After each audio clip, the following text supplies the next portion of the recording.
So in exactly the same way, there's a spectrum of sound. There are certainly spectra of other kinds of vibration than sound and light. And there are likewise conceivable spectra of shapes, spectra of emotions. So we could talk too of the spectrum of love, ranging at the red end from lust or the Freudian libido to divine love at the violet end, divine charity. And in the middle greens would be things like friendship and endearment. Now we gotta go help people customize and save hundreds with Liberty Mutual. But where's the golf carts?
If your tummy looks like this, do 4 Tai Chi moves.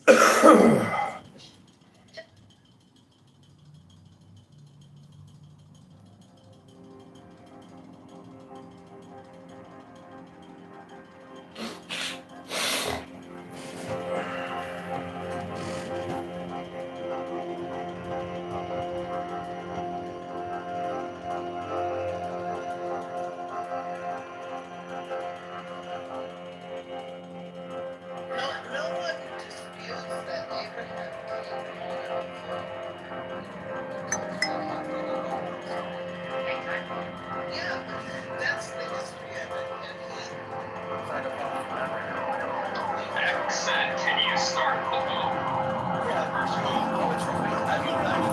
I'm just saying, let's read a poem by the Aleister Crowley. Notice it.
My friend.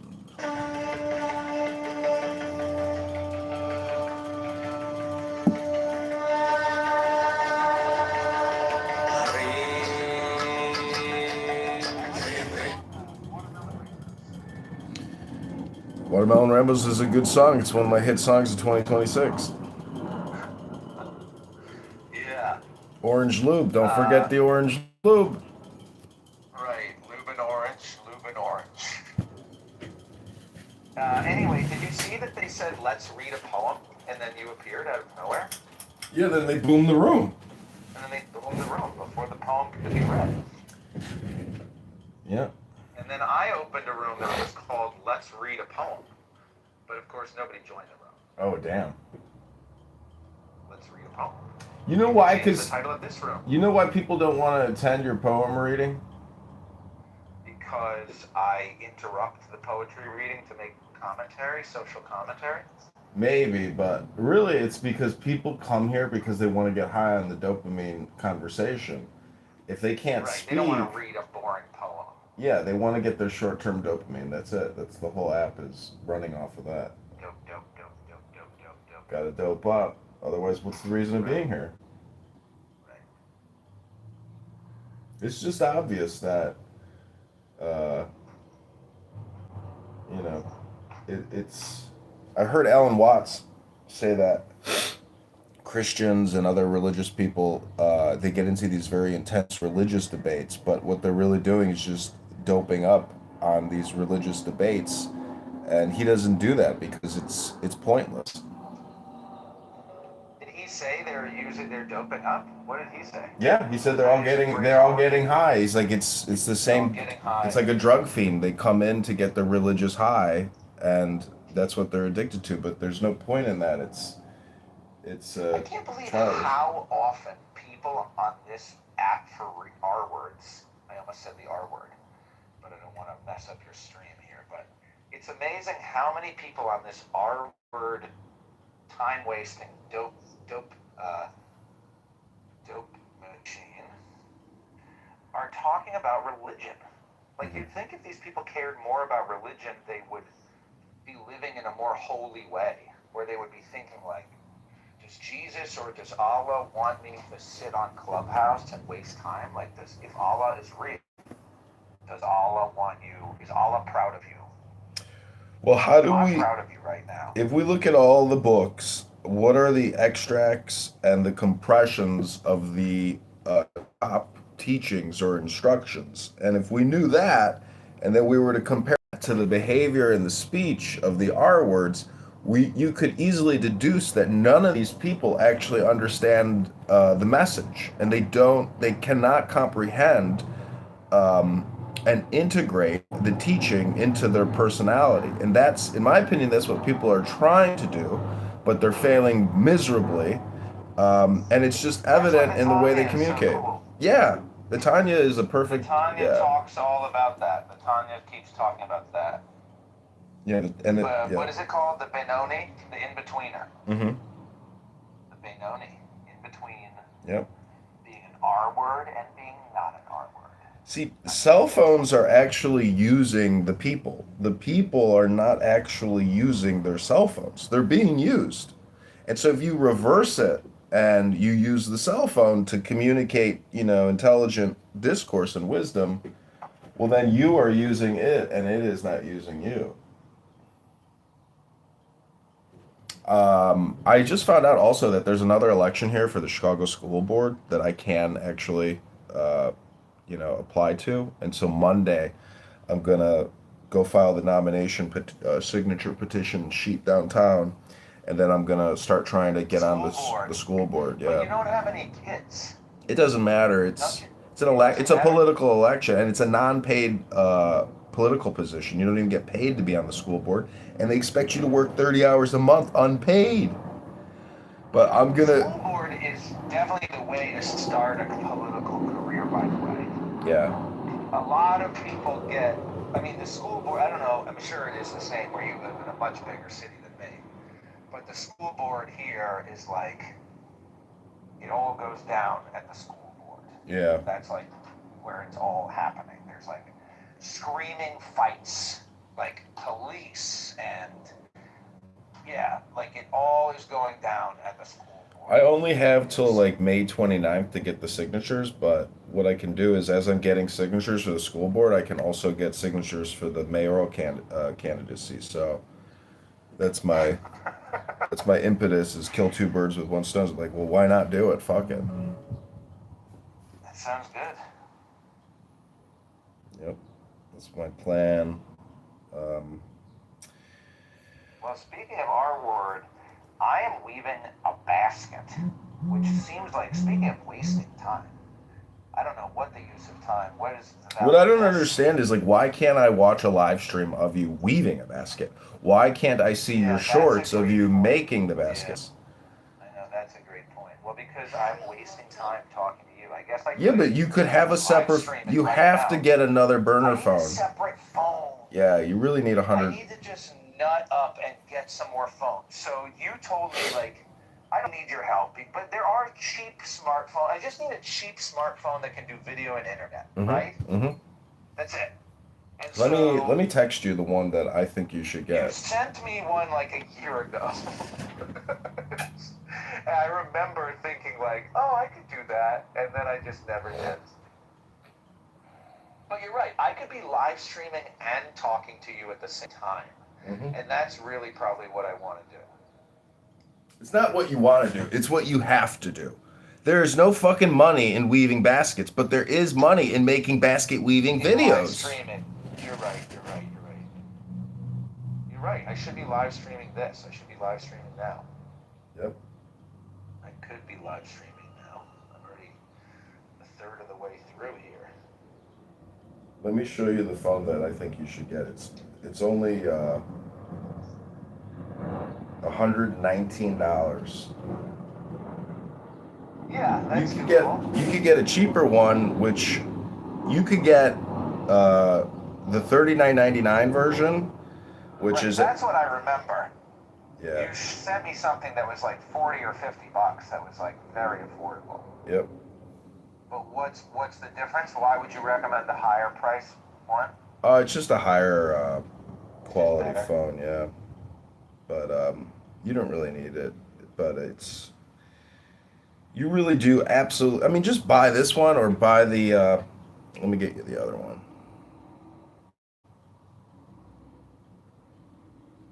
Like my friend Zach or Max came over here to my house yesterday, and he's like, Yeah. "Let's start a business." And I'm like, Right. "Okay." I'm like, "Well, are you prepared to buy 3 cell phones and are you prepared to start creating content?" No. Okay, well then I guess we won't start a business. Right. I guess because no matter what business you are in, Yeah. actually content. Did I tell you about my friend? Not my friend, but this girl I knew from college is making $14,000 a month working as a crossing guard. What? Yes, she works for an hour a day as a crossing guard at an elementary school. 14,000 a month? What? $14,000 a month as a crossing guard at an elementary school because she has a Substack where she writes about her experience as an elementary school crossing guard, and she mails you a postcard for $8 a month. And she has 2,000 subscribers, so 2,000 times 8 is, or 7. She has 7 or something. She sells it for 7, or she has 1,500. You know, if you can sell 6 times 2 is $12,000. Yeah. Or $6 times 2,000 subscribers is $12,000. Well, imagine what you could do if you were the doorman at a strip club instead of just a crossing guard. Right. Well, so I'm working up to having the courage to start videotaping my driver's ed lessons. And I feel like that could make very good content. That license plate video where I'm making fun of the lady's license plate is now my most viewed video on TikTok. That's my biggest video ever, was me bitching about this lady's license plate. And it now has 40,000 views and 6,300 likes. 6,000 likes. And it was just me yelling at traffic. I would really. You have a product with your baskets and other, stuff. handiworks I know, and some of whatnot. yeah. But yeah, that would, in my opinion, as you know, your friend, it would be to focus on creating videos around that because there's so many artistic ways to do it, like cuts and sounds and speeding it up, and like there's just so many ways to like film that, and you're already doing it. Like kill two birds with one stone at all time. When you film, you're always killing two birds. I guess, like, well, the issue, I mean, I really appreciate your time. I don't want to just, like, use you as, like, a free business consultant, but you are, you know, I consider you my friend or whatever, but Oh, the see, issue I'm is that killing two often, birds over here. I'm recording myself talking to right, you. you're making money right now, and you're making 10 cents at 10 cents an hour. A penny a penny a The word. issue, well, the issue is just that I'm teaching, I need to, I guess, hire somebody or maybe set up and film with a couple tripods or something, or just like maybe I could be filming with the glasses. I could wear the filming. The meta glasses are dope, yeah. I didn't get the meta glasses. I probably should have. I got the Chinese knockoff, and they're not as good. Yeah, the meta ones integrate with the meta app. It's all right. You can, you know, having more filming equipment is just the beginning. Like, you know, once you actually start making money, you'll invest in more equipment. Yeah, but anyway, the issue is just that I'm teaching, and I'm not devoted to filming. When I'm teaching, I'm distracted by the teaching, and I feel like if I were filming, that would be a distraction from the teaching. So what I really want is somebody to come to my classes and film the whole thing. Mm-hmm. But I guess those people, I you know, I really want like. It's the same way that you want somebody to come collect signatures for $1 a signature or something. I would love it if somebody could do it for like $20. Like, can I just give you $20 and you just fucking film my class? But We'll put an ad up on Craigslist. You can always do a service exchange and say, hey, I will teach you how to make a basket, and I will. Like a free basket class or something. Yeah. Yeah. You have You to. gotta fucking ask. You gotta do things. You can't just sit around and whine. You can't just Yeah. complain. Don't talk about it. Just do it. Another thing is, do not rely on anyone. Like, if you want something done right, you have to do it yourself. And, you know, that's just the way life works. It's unfortunate. Like, talking versus. But see, again, you're just hitting a button. It's not rocket science here, my friend. I have made a couple cool videos. I just need to do more. It's always more. Every day is a new day. Every breath is a chance to begin again. And imagine, eventually you could actually stop weaving, and maybe you could just read books on the internet and make money. Now that would be the dream. I was talking with my mother, and I mentioned, because we were talking about Clubhouse, so, you know, Abby, Abby, think about that. Yeah. She complimented my mother's artwork. She said, "Oh, she likes my mom's paintings." And I told my mommy about that. And I said, "Look, this lady on Clubhouse." And she was like, "What's Clubhouse?" And I said, "Oh, it's a waste of time." And then I said, you know, one of like people do random things. Like one of these guys I know, and he just like sits there and reads books all day, and he like records himself reading. Mm-hmm. She was cracking up. She was like, "That's his contribution." And I said, "That's his contribution. He reads books of wisdom." And she said, "I love it." So I thought you would appreciate that. There's this retard. Oh, excuse me. There's this R word on YouTube who has like 60,000 followers. He's totally schizophrenic, and he just sits there with a pyramid on the top of his head, and he sits there and says nothing. But sometimes he does mantras. But it's just you can tell he's not doing well. He's mentally not well and physically not well. Wow. But people in the hundreds sit there and watch him on his toilet with a pyramid hat on, holding some kind of metal rods, just sitting there going nam nam shiva om nam Is he literally shiva. on his toilet? Yeah, He's actually on the toilet. or something in a like. Or something. It's close enough. Making money, you'll invest in. But what I'm saying is like nobody cares about what I do, but like the circus freaks actually do very well on TikTok. Have you seen the fat guy? The fat guy who orders food? No, is that TikTok or IG? It's on TikTok, but it's all over everything. You might even recognize him just from the ether because he's gone viral. And don't look it up because it's a horrible waste of time and you'll just regret it and you're already wasting time already.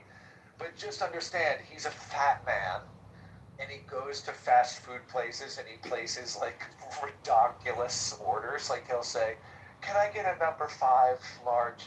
And can I get a number 7 with the extra wings? And can I get a McFlurry with 2 frostings? Ugh. And can I also get a number 7? And can I also get a number 11?" And the checkout person's like, "Is that it?" He's like, "Can I also get 2 number 4s and a number 5? And I also want a number 7 large." And then he gets all the food. It's like 11 boxes. And then he just eats it. He's huge. He's massively obese then. He's just a massive, huge, fat man who films himself ordering fast food and eating it in his car.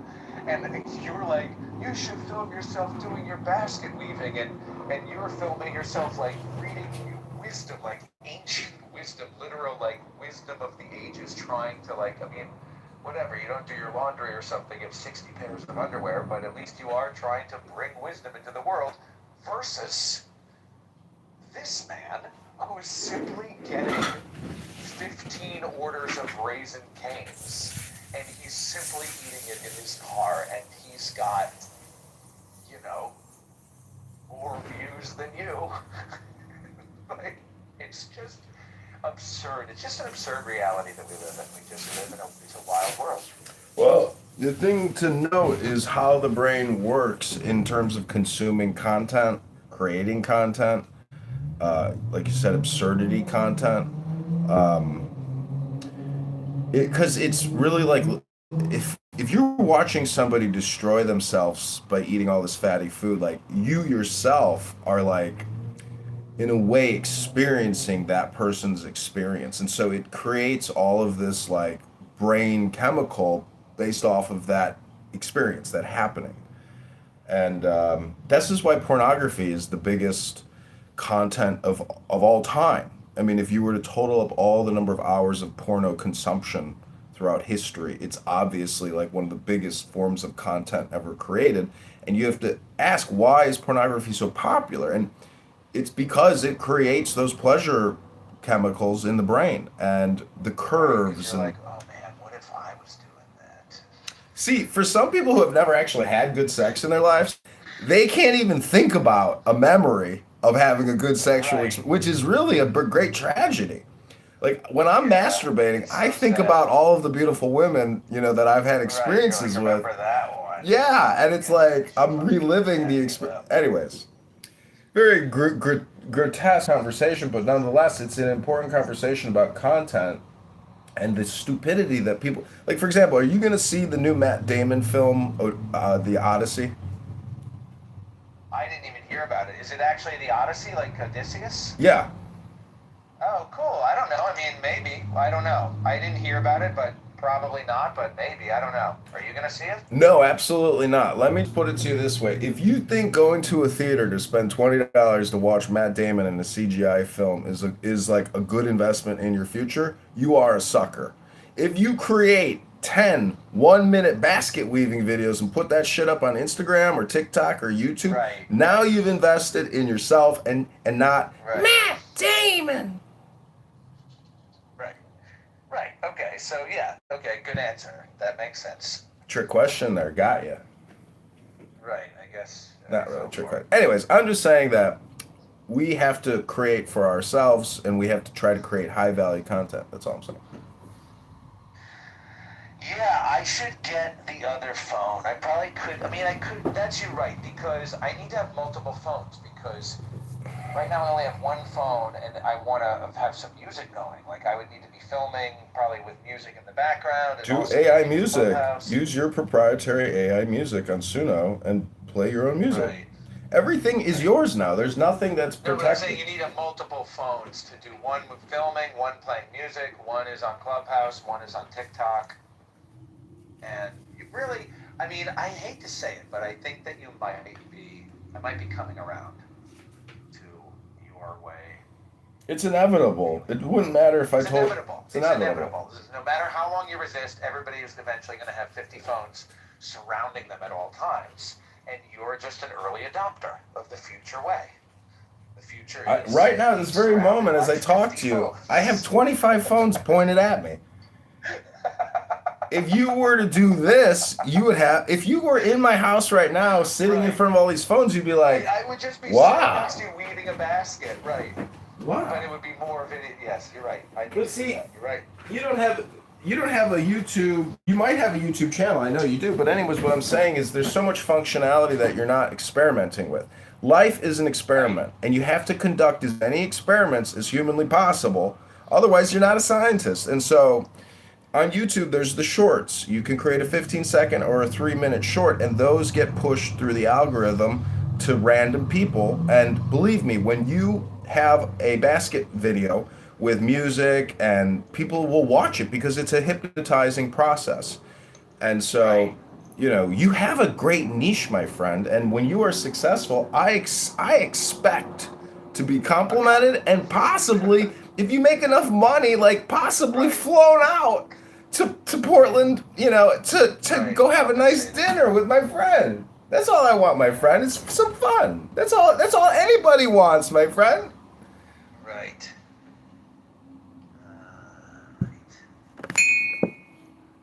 Well,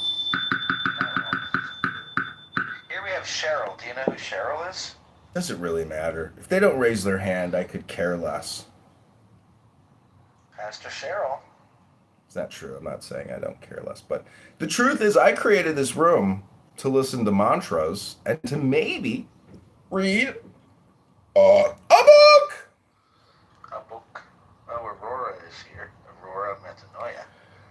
Oh, she's going to annoy you. That's for sure. Hey, Aurora. You don't find me amusing anymore, no? I think some guys on this app might find you very attractive, personally. I think many men find you I don't find this attractive. stuff amusing anymore. I don't know who you are, darling. That's what a lot of people like to say. He knows you. Yesterday, I got into an argument with a woman. She kept saying, "You don't even know me, bitch! You don't even know me!" And I was like, "Bitch, you don't know me! You don't know me, bitch!" Yeah. Then they kicked me from the room. It'd be like that. And I told her I was going to come back in anonymous and film her and put her on YouTube. She's like, "I don't give a fuck, bitch!" Did they give you hell? No. It'd be like that. It'd be like that. Mantras, huh? Harim, harim. Well, I'm also live streaming myself. I'm currently live streaming myself weaving a basket, and I've got about 40,000 viewers on TikTok because everybody loves watching me weave a basket. And even though I don't even have to interact with the viewers on TikTok, I just have it set up there. If you're watching on TikTok, please donate. Cha-ching, cha-ching, cha-ching. See, people just sent me like $50. So that's what I'm doing right now. I just got $50 for weaving a basket. Underwater basket weaving, you should put that filter up. Yeah, see, would you watch that? Would you like the link to my live stream, actually? Actually, I do art, so Oh, so you don't need to. Yeah. What I kind don't of need art to. do you do? Visual. Do you know how to weave a basket? Yeah, Oh, really? yeah. What kind of With stuff? string. With string? Yeah, it's Like- really beautiful. I would call that like It's- a bag. Well, no, it's Like a sack. you Like a can sack. use yarn. You can use yarn. Yeah, but and, that's not a rigid material. I'm talking about twigs, Oh, no, it baby. becomes- Twigs. Oh, you can do. Yeah, if you soak them in water, I'm sure you can do like twigs. And stuff. Yes, you got to soak them in water. Yeah. Well, actually, if you Or get the steam special them. twigs, the twigs that I'm using now, you don't have to soak. They're just fresh, straight from the earth. From the birth to the earth. I did gold and silversmithing at age 14. Wow. When I was age 14, that was the first time I tried cannabis. I was a good girl and got blamed. Everybody pointed their finger at me, and I was not the guilty party. Yeah. So there's that. Yeah, but art is amazing, and cannabis rules because it heals the body, especially if it's done right. It's biblical also. It's in Exodus 30:22. So there's I that. was just talking to a guy, John, who called himself a druid. Are you familiar with the modern druidry? Do you have an opinion on Well, druidry? you know what? Is your name John? No, go ahead, Aurora. I'd love to hear your opinion. Please, Aurora, So, go ahead. Druids are in Ireland, right? And they when they said that they were going to drive all snakes out of Ireland, St. Patrick did that. Those were the Druids. But what most people don't understand is that Queen Elizabeth at one point was enacted into the Druidic order. So there's some history in There's some connections. Yeah. There's And some shit apparently there has something to do with like the hair color that I have and those people, and yeah. So there's a bloodline and connections and all that. So, yay. Huh. Mhm. Well, there you go. The Anunnaki. Anyway, The John, ones- do you have an opinion on the term druidry? Would you identify as a druid? I wouldn't call myself a druid, but I've read the war commentary of Julius Caesar, and he actually discusses the druidic, religious practices, how absolutely despicable they are in terms of human sacrifice and other, types of disgusting behavior. And so Caesar slew those fucking murderous, psychotic, horrible people and enslaved them in masses because they were such awful, terrible people. I see. They took over our temples and used them as brothels. It was horrible. All right. Well, that's good to know. But yeah, I mean, if you're a druid today, it's basically saying you're a Wiccan, in my opinion. Right. Wiccans That's kinda what I are like druidic light. Thank you, Wiccan. Wiccan. Oh well, it's all good. So sacrificing your sons and daughters to war wouldn't be human sacrifice either, right? Oh, okay.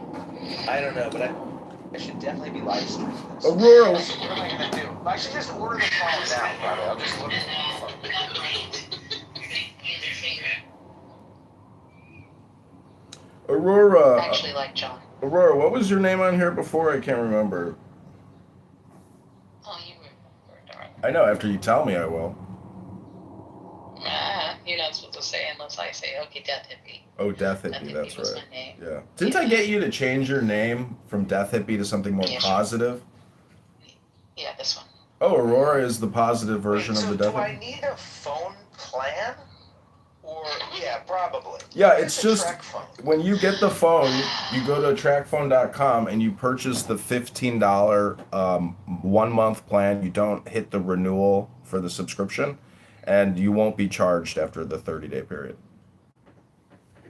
This one says $50 with 1 year of service. Don't buy any. Yeah, just buy the phone. Do not buy any service. And then when you get the phone, you go to trackphone.com. You put the IMEI in, and then you choose your service plan, which is the cheapest plan. And then when you go to checkout, it'll ask you, "Oh, you want to save $10 a month and do a renewing subscription?" You click no. Negative Ghost Rider. And then after the 30 days, your phone runs out of cellular service, and then you just run it off of Wi-Fi. I mean, you'll be using it on Wi-Fi anyways, but you just got to get the cheapest phone plan that there is, and don't do the resubscribe. Got it. So would you say just buy like the cheapest track phone I can find and then just do it that way? Like No, the You're two looking the at two one- that I sent you, I've because I have over 100 phones, and so I've experimented with. Yes, I've sent you you experimented. I've sent you the best deal, the best quality for your money, and I'm also going to send you a But this tripod. one says, I got a tripod already. I appreciate your generosity. I recently got a new, another thing that came with a tripod. You're going to need another But- tripod, trust me. Yeah, maybe you need multiple tripods. So this is 1 year of service, the 2024 model for $50. But it says it comes with 1 year of service. You don't want to buy that. You definitely don't want to buy that. You need a phone But this without was the service. link that you I know, but sent isn't me. there an option just to buy the phone and not get the service? Phone only. You're right. There you go. There is. You're right. Phone only. Phone only. Oh, got it. Okay. It might not be available right now because you might have bought them all. The reason why it's not available is because everybody else is buying them because they know that this is Oh, because you just said it. this is the greatest value. Do you know how it took us 20,000 years to develop these devices, and people just sit there and look at TikTok videos all day long. But what about this? Like, this is the some other one. Track phone, Motorola, 5G, 128, prepaid, 50 MP camera. You don't want prepaid. You want to trust me, Zach. What I've sent you 3 links. I'm finished discussing it because I've sent you 3 items that I believe you should buy. If you don't buy them, All right. it's up to you.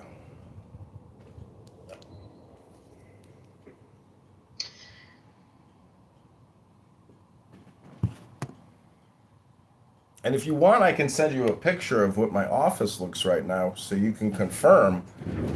I think I've sent you this photo, but here we go again.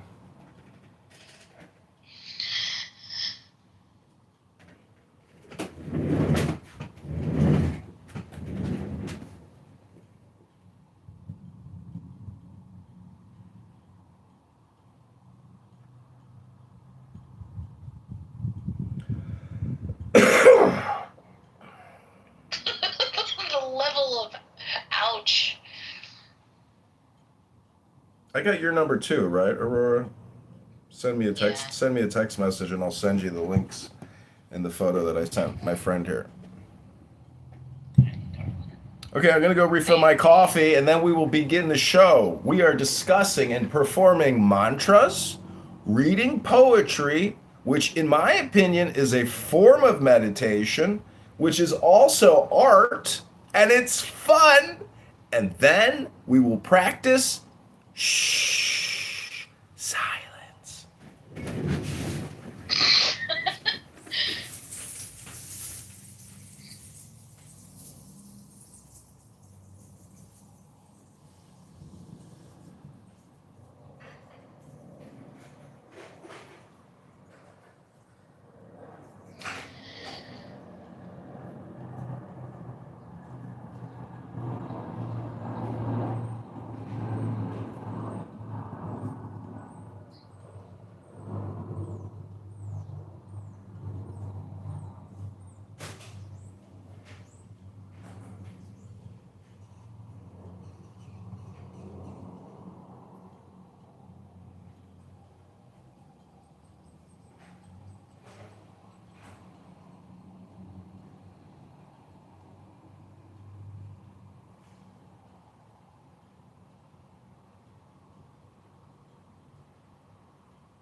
What happened to my audience? Everybody left.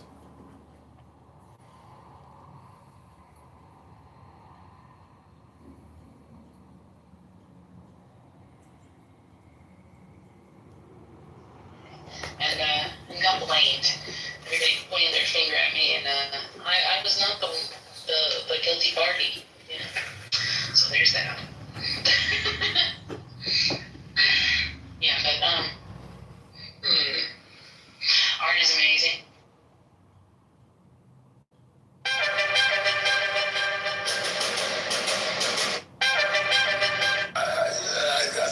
And that's how I'm going to try to live. Pete declared gun violence. As, you know, I know sometimes I might come across at times a little dug in.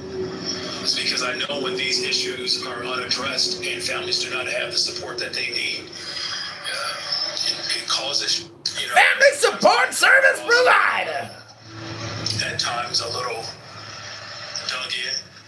It's because I know when these issues are unaddressed and families do not have the support that they need, it causes, you know, I know sometimes I might come across at times a little dug in. It's because I know when these issues are unaddressed and families do not have the support that they need, it causes, you know, I know sometimes I might come across at times a little dug in.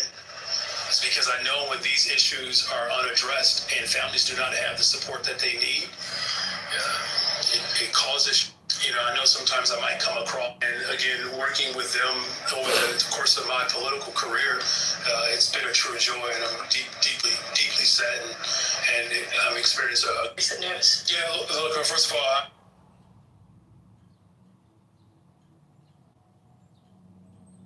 The art of this. जब तुम daily post करना start करते हो I feel electricity.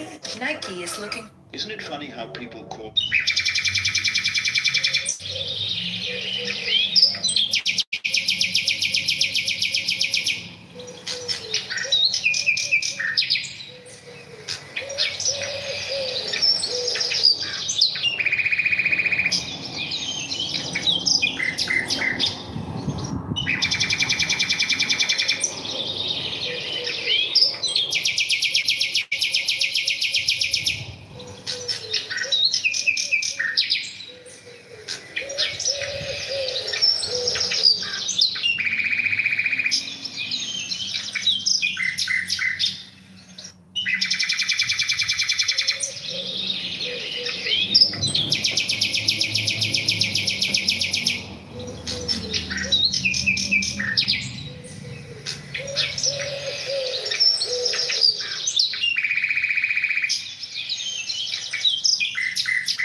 safe. I celebrate.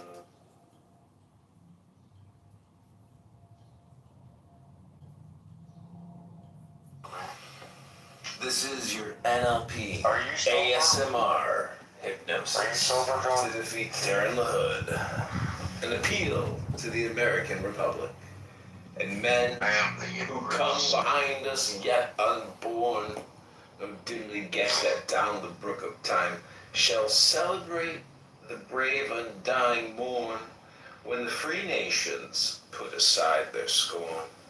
For friendship, rock no sundering surge may climb, when their strong hands gripped hard across the sea, flushed with fresh victory. Lands royal, leal, great, vast, beautiful and free, our children's children shall unsheath the sword against the envy of some tyrant power, the leader of your people and our Lord shall join to wrest from slavery abhorred.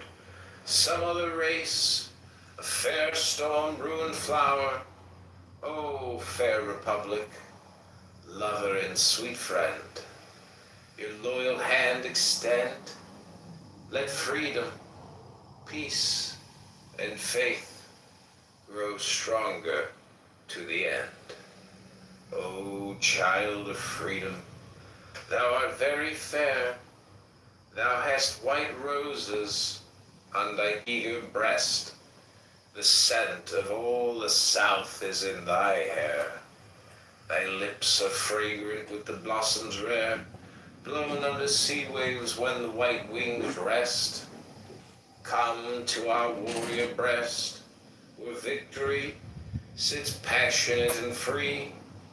Ring out the wild salute, our sister over the sea. Up next we have sonnets to the author of the phrase, I am not a gentleman, and I have no friends. Self-damned, the leprous moisture of thy veins sickens the sunshine, and thine haggard eyes, blurred with their own corrupting infamies, glare through the charnel house of earthly pains. Horrible is already in hell. There reigns the terror of the knowledge of the lies that mock thee. Thy death's double destinies clutch at the throat that sobs and chokes and strains. Self-damned on earth, live out thy tortured. This is your NLP, Are you sober? ASMR, hypnosis. Are you sober, John? To defeat Darren LaHood. An appeal to the American Republic. And men I am the who universe. come behind us yet unborn, no dimly guess that down the brook of time, shall celebrate the brave undying morn, when the free nations put aside their scorn. For friendship, rock no sundering surge may climb, when their strong hands gripped hard across the sea, flushed with fresh victory. Lands royal, leal, great, vast, beautiful and free, our children's children shall unsheath the sword against the envy of some tyrant power, the leader of your people and our Lord shall join to wrest from slavery abhorred. Some other race, a fair storm ruined flower, oh fair republic, lover and sweet friend, your loyal hand extend, let freedom, peace, and faith grow stronger to the end. O child of freedom, thou art very fair, thou hast white roses on thy eager breast, the scent of all the South is in thy hair, thy lips are fragrant with the blossoms rare, blowing under sea waves when the white wings rest. Come to our warrior breast, where victory sits passionate and free. Ring out the wild salute, our sister over the sea. Up next we have sonnets to the author of the phrase, I am not a gentleman, and I have no friends. Self-damned, the leprous moisture of thy veins sickens the sunshine, and thine haggard eyes, blurred with their own corrupting infamies, glare through the charnel house of earthly pains. Horrible is already in hell. There reigns the terror of the knowledge of the lies that mock thee. Thy death's double destinies clutch at the throat that sobs and chokes and strains. Self-damned on earth, without thy tortured. This is your NLP, ASMR, hypnosis, to defeat Darren LaHood, an appeal to the American Republic. And men who come behind us yet unborn, until they get that down the book of time, shall celebrate the brave undying with a side their skull. Friendship, rock, no sundering surge may climb. The other day, 27-year-old Louis Angelino. Where their strong hands gripped hard across the sea, flushed with fresh victory. Total unicity, beyond duality, that you are. You are so one with yourself that you cannot perceive yourself. You can only imagine that you are other than that. It is like a knife that can cut so many vegetables, but cannot cut itself because it is one with itself, or the scale which can weigh so many objects but cannot weigh itself. It is the same with the one supreme self, the sole reality, being ever one with itself. It cannot perceive that which it is, it can only perceive what it is not.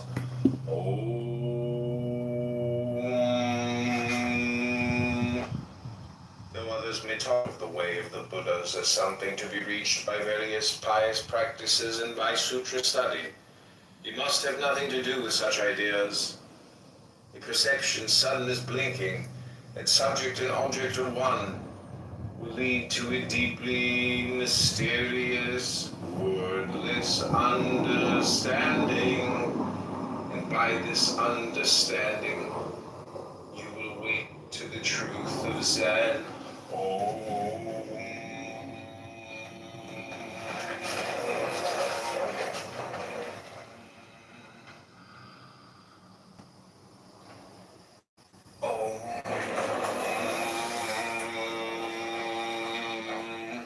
When your mind doesn't stir inside, the world doesn't arise outside. When the world and the mind are both transparent, this is true vision. And such understanding is Om. The choiceless truth of who you are is revealed to be permanently here, permeating everything, not a thing and not separate from anything. Om. For every individual is a unique manifestation of the whole, as every branch is a particular outreaching of the tree. To manifest individuality, every branch must have a sensitive connection with the tree, just as our independently moving and differentiated fingers must have a sensitive connection with the whole body. The point, which can hardly be repeated too often, is that differentiation is not separation. I went looking for him, and I lost myself. The drop merged with the sea. Who can find it now? Wait a second. Tell me what genocide is. For my country. Wait, hang on. Tell me what genocide is, and I'll apologize right now. Tell me what it is. It's so easy. The definition. What we're talking about. I beg your pardon? The definition is so easy. Come on, stop. No, I want to hear what genocide is, because I made Mom always said life was like a genocide. You never know what you're gonna get. all right, go. So, what is genocide, sir? Refuse searching it up. Yeah, search it. Yeah. Sir, what is genocide? Looking it up. Yes. Because you don't know? You made a claim on a crime against humanity, and you don't even know what the crime is? I'm just gonna help you out. I don't know what the crime is. Don't help them out. Part of the definition. I don't know what the crime is. Don't help them out. Literally that the people were actually killed. Sir, I'm asking you again. You made an allegation. What the hell are you talking about? Allegation as per about what is genocide, sir? Yes, you made a false allegation. What's it mean? False allegation. We know what it means. Can you say? Can you know what it means? I don't think he knows what it means. The intention to kill. Tell us what it means. No, wait, everybody quiet. I want to hear this. Hang on. Yeah, everybody quiet. Hang on, I want to hear what he says. Everybody quiet. I want to hear it. Can say it again? I think it's pretty straightforward, right? It's the intention to kill based on people's ethnicity. Okay, so it's an intention. Hang on. So you don't have to act. It's just what is genocide? Now we are talking about the logic definition of Sure. I'm asking you a question. Like for genocide. Sir, it's an intention. Sir, it's an intention. Hang on, it's an intention. Sir, wait a second. Wait. Sir, it's an intention. Is there an act of some? Sir, hang on. Sir, it's an intention. Is there an act? Yeah. So, I got a thought, because I just posted some posts about the ketamine kid, Mm-hmm. and this guy called me, and he's basically saying that he thinks that they're all drug dealers. Well, yeah, if you're selling ketamine, you are a drug dealer. No, but that was him going straight, and the ketamine clinic got shut down. I'm trying to figure out what happened. Oh, so that guy sitting next to us with the pinky ring banging the table was a drug dealer, kingpin type mafioso. Didn't he seem that way? Do you have any photos of him? No, I didn't take any photos of him, no. Damn, me neither. I'm trying to figure out who that guy was. Because I told you, he hey-buddied me after. Yeah, he was... He's like, hey, buddy. Yeah. Good to see you, pal. He knows... Drive slow. Be very safe. He knows you, but you don't know him. No. And then Terry Yormark, though, was acting like... He was basically saying that Terry's like a manager. And that all these people, like Aaron Delmar and whatever, are more, have more to lose socially. Because he was saying, how did... Barrington's a very rich area. Yeah. And, how are these guys getting, really rich? And there's no, real way to account for it. He says he was a real estate broker. Well, I will say Aaron Delmar does have a cocaine nose. His nostril. Yeah. So, yeah, they probably got out of the powder business and then went legit with the ketamine infusions. But it's gone, though. The ketamine business is gone. So maybe they're back at it. And also, I think that class of people, the really rich, new money athlete types in the suburbs, they need the coke. It's supplying them in. Well, if they were smart, they'd be in the cannabis business, you know? Well, you gotta be connected. You be a Democrat. You gotta be connected to the cannabis business. And no, you're not. That's not smart. But every single territory where cannabis got legal, the profit margins went down because of competition. Mm-hmm. That's the problem with cannabis is you can just grow it. Yeah, I know. It's true. And it's so easy to tax it, from a public perspective. I know. So the tax is so high that people just start growing it. I know multiple people that grow cannabis in their backyards in the Chicagoland area. Pritzker's son does. Really? Well, the Pritzker, the Colonel Jennifer Pritzker's son. Wow. I was at his house. He was having an event, a Jewish event, and there's a little green. He's got a greenhouse in his freaking house. Wow. An inflatable greenhouse with weed. So the Pritzkers grow illegal weed in their house. Well, it's a cousin, It's not the JB. I know, but that cousin distributes it to the whole tribe. The whole family gets it. It's legal, though. That's why these laws are stupid, is they decriminalize it, so that's legal. I know. Isn't it amazing that you can make spinach illegal? Yeah, I know. Right? No, it's wild. But I remember that gray area period where they'd have the head shop, and would you want a tobacco pipe? You want a tobacco pipe with a tobacco grinder that catches the tobacco keef? So we're still not we still haven't evolved. See, the harm is not in the chemical. The harm is in smoking itself. Was the fire? Yeah. It's actually like a drug delivery mechanism. Yeah, but you can drink weed or eat weed, so it's not. Yeah, my dad said that to me once. He's like, if cannabis wasn't harmful, it wouldn't be illegal because you can just eat it. Like it's just an edible, basically. There's some shit you can't eat. That's you know. I mean, your dad might be correct. I mean, I think it's a lot of it is just money.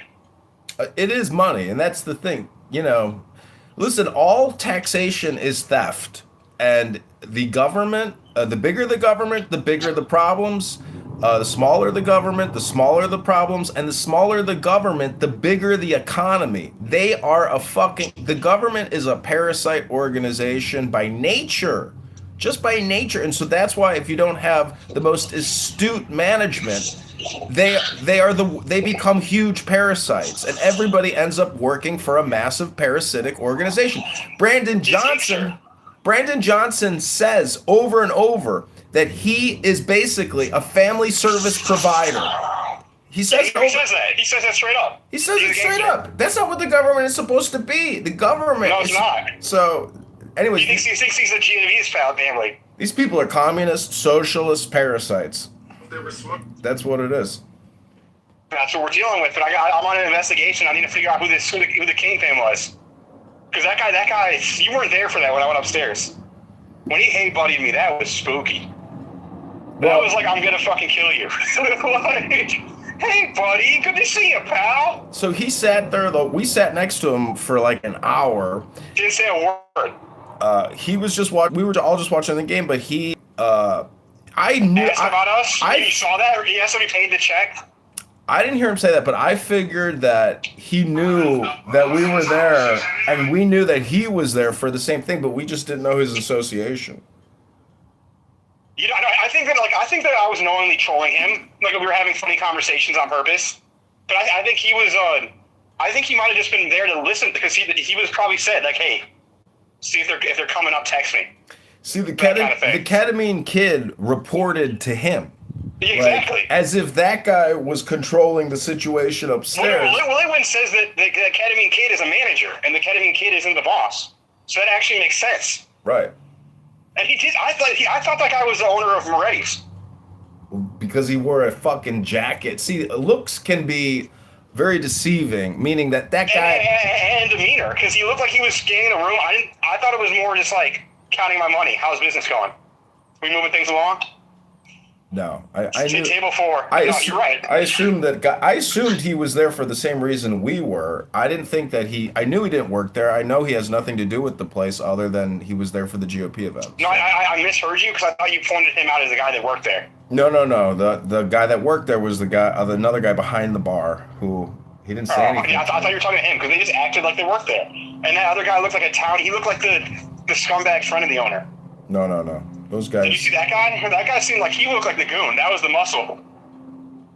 Well, it's too bad we didn't take a photo of him. No, there'll be photos. Because they were at the event. I'll scan. I'll ask around. Have you ever used a reverse image search? Yeah. Yeah. Probably could have figured out who he was. No, but but also I know all these parents and GOP people, so. Oh, I see. Yeah, you're right. I can just ask around if I get the image. But no, I'm on it. I'm going to do some FOIA requests. I'm thinking there's an actual drug dealing, a serious drug or sex dealing or operation in the north suburbs. Yeah, you're right. They're pimps, actually. That's what he is. He's a pimp. I think so, and I think that Christine might be one of them. But do you know what Christina McCloy is? No. Have you seen pictures of her? No.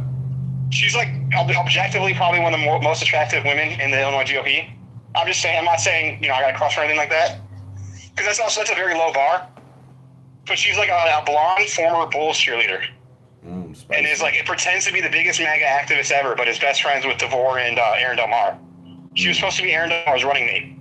Oh wow. So she like lives in that area, started a PAC, and as a product, I'm thinking that it's either prostitution or drugs or both. Well, I keep reading articles housewives with 3 children running prostitution rings and providing services explicitly for police. Yeah. No, I saw that with also there was that the surgeon's wife that was doing it. A lot of them were just bored. Yeah. And also money, of course. But these I think we're in a very dark age, and it's just a fact that the black market, billions of dollars a year. Yeah. And so people are doing drugs and they're buying sex illegally. So who are all the people, providing these services? It makes sense that they would actually parasitically integrate and take over the Illinois GOP because it's a weak, non-existing, functioning organism. It needs some political clout to do illegal shit. It gives them social credibility when they deserve none, and that's exactly why they're there. They're basically using influencer marketing techniques to give themselves credibility when they either are up to no good or have been up to no good. That's why you gotta write this. That article, what you just said right there is an article. That's deep. They're using influencers now tactics to get credibility that they do not deserve. But it's marketing for their underhanded business as well. It creates a network for them to They can say, "Hey, we're safe. I'm the head of the highways. We can move in some ketamine. I'm the highway coordinator." The whole thing is a filtration system, meaning they want to basically, it's just a business network. They're doing MLM is really what they're doing. Yeah, 100%. And they're getting and just like MLM, it's all about getting their people, recruiting new people under you. Yep. That's my deputy committee man. But Aaron won the 5th district. Tom DeVore lost. Really? Yeah. Joan Lasan won. But Beth Smith won. So, it's just really, I think both sides were bad, so it doesn't matter in all these races. The only person I'm happy that won is this poor old Lana Saldette, who's like 84 or something like that. A long-time reader of Illinois Record. So she won. There was some article I read, I don't know, maybe it was Ted DeVore's article, saying that Dabrowski and Mendrick, they all disappeared completely. They're not even. Yeah. So what does that tell you about? No, I saw that exact post, and I saw what happened. And so Tom is best buddies with Aaron Omar, and probably engaged in the same kind of behavior. Mm-hmm. Probably, or possibly. Yeah. And they clearly have been working together the entire time, but Aaron's never, DeVore's never full out endorsed Darren and Aaron, really. I think one post he said, "I'm voting for him," but he does all this passive aggressive shit, helping their agenda without saying he's helping their campaign. So I think Aaron called him and is like, "Why isn't Ted helping me? It's not fair." Because because Aaron does look like he's crashing out. Yeah. Yeah, I mean they're losers. They already know they've lost. And there was a post recently, it was the Pope one where he said what President Trump did was completely inappropriate. I wrote on the comments that this proves you've already lost the campaign against Pritzker. Pritzker's going to win big. 100%. When you see how he's moving the South Side, he's asking for money to move the South Side now. Is he actually saying he's moving to the South Side of Chicago? He said near South. He says, "I'm moving near South." And I'm hoping that a donor can cover the expenses. That'd be awful nice. So what is that South Loop? I assume so, because there's no chance he's living in the South Side. No he said near South. But if he did actually move into the South Side, that would be a press winner. No, but he needs to move into Garfield Park, some real. Damn, that could actually possibly shift the goalpost for him significantly. But there's no way he's not going to do that. He's a too. And last time he was living in the John Hancock building, and I think it was just so he could party and do gay shit. Hey, friends. He acts like it, and he hired so many young boys last time, and at least 3 of them were gay, openly. What's it called? Keaton, whatever, Floor. Peter Christos is really openly gay, and they're all teenagers working for Bailey. Hanging out in the city, just having good times. Well, there's a reason why he's so upset with Donald Trump calling out the Pope. It's because when you're involved in homosexual activity and pederasty, you want to defend the people you most closely associate with. Yeah, the Pope is one of the top pederasts in modern history, and he had the gall to attack him. That's terrible. I've only covered up for 5 pedophiles. This is what Pritzker said. He said Darren Bailey wants to be the next Donald Trump of Illinois. I think they're friends. I think Darren Bailey ends up working for Pritzker, or gets another the family's got I think $2-3 million in farm subsidies, and the state of Illinois bought a bunch of the Bailey's lands not that long ago. So I think it's all theater. What do you think about Pritzker's constant communication about how Chicago, Illinois is the future of quantum?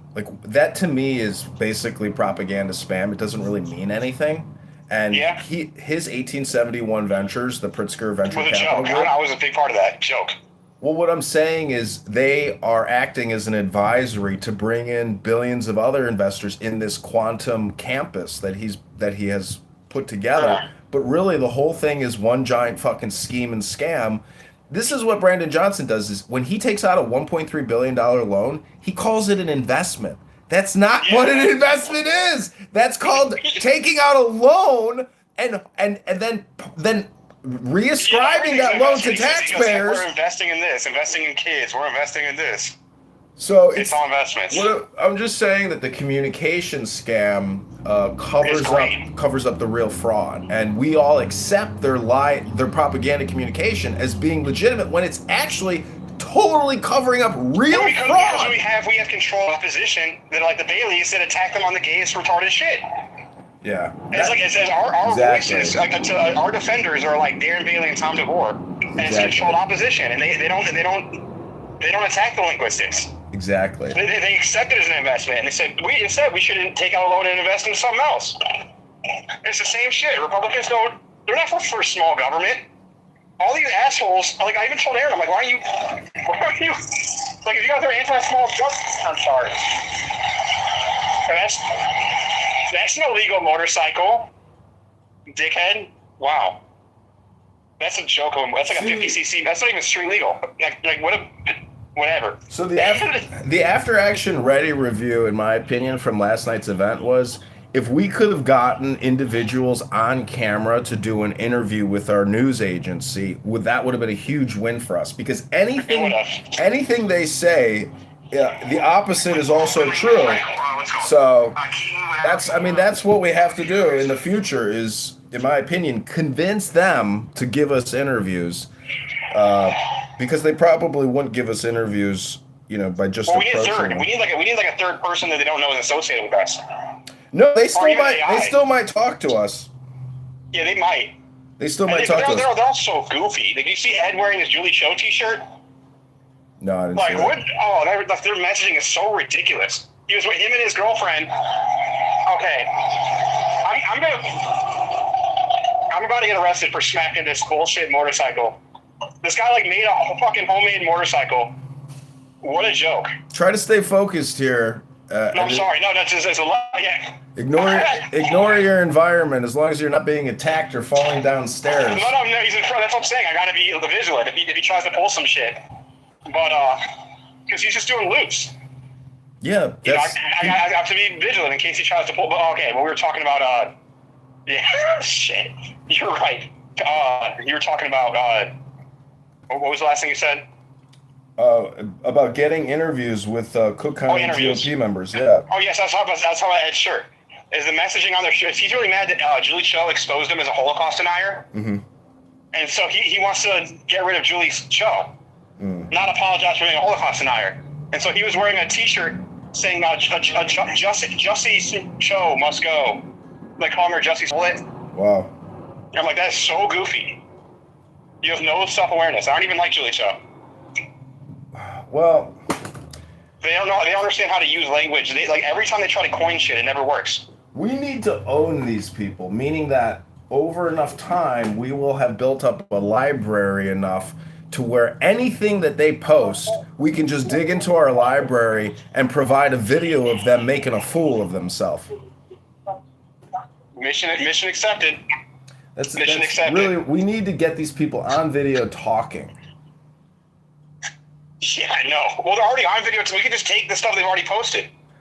Well, what I'm saying is we need our own catalog, our own library. Yeah, exactly. Yeah.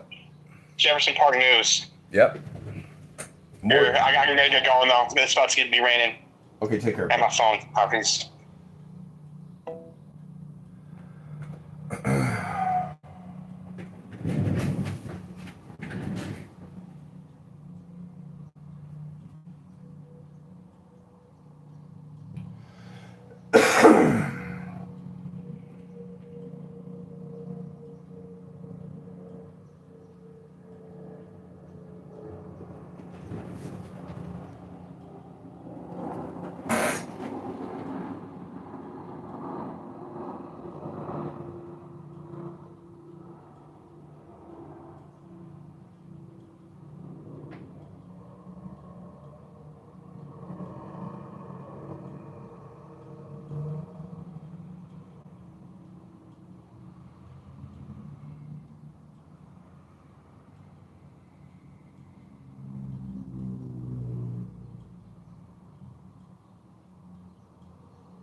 I have an appointment for tomorrow that I needed to cancel. John Kitover. Cancel. And I had a question. When I was there last time, the doctor sent a prescription to the Walgreens here, but they couldn't find the prescription, they couldn't find it. So I was wondering if you can call it back, or if you can resubmit it. Dr. Agarwal. Yeah.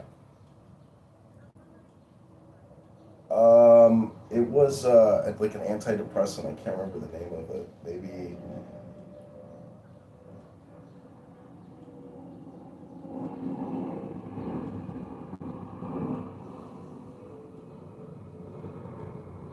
And at the time, I didn't have insurance, but now I have insurance.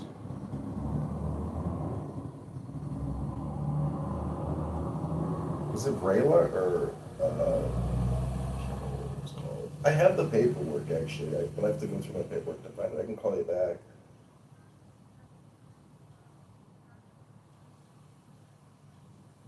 Uh-huh.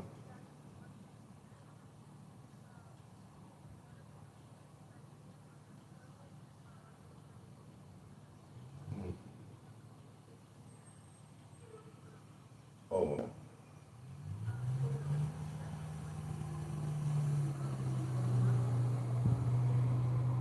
Oh. Well, I'm a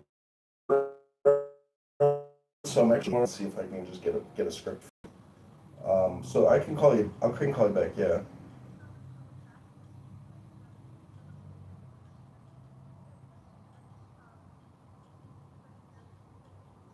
Yeah. Okay, I understand. All right. Well, I will probably call you back on Monday then, if I do need to. But tell Dr. Agarwal I said hello and have a great weekend. I appreciate you. Thanks. Okay. Bye.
what's it called? Keaton Weatherford, Peter Christos is like really open the game. They're all like teenagers working for Bailey, hanging out in the city, just having good times. Well, there's a reason why he's so upset with Donald Trump calling out the Pope. It's because when you're involved in homosexual activity and pederasty, you want to defend the people you most closely associate with. He's Pope is one of the top pederasts in modern history, and they have the gall to attack him. That's terrible. I've only covered up for 5 pedophiles. This is what Pritzker said. He said Darren Bailey wants to be the next Donald Trump of Illinois. I think they're friends. I think Darren Bailey ends up working for Pritzker, or gets another the family's got I think $2-3 million in farm subsidies, and the state of Illinois bought.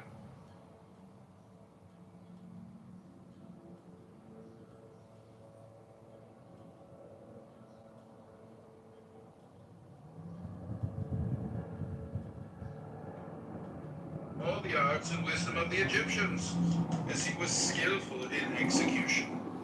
The well-known names of Mount Fahon, Warburton, Kaesler, Kalis, the Abbe Panier, the Abbe Pluchet, Jablonski, Kenneth Mackenzie, Keneally, Wilkinson, Eliphas Levi, and Bonwick, all of whom have ventured some opinions.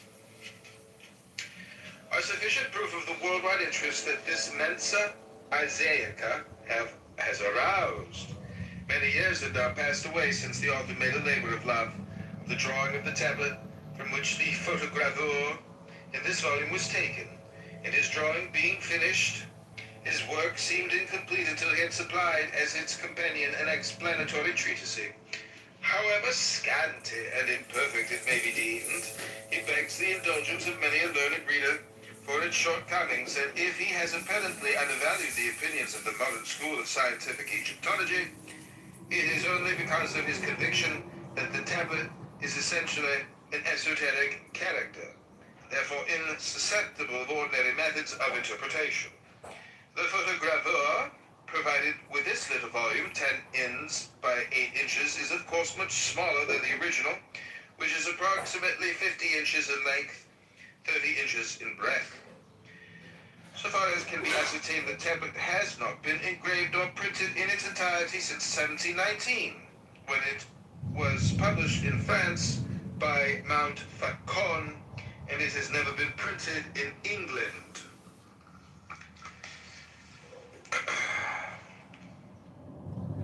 The Isaac tablet is of bronze.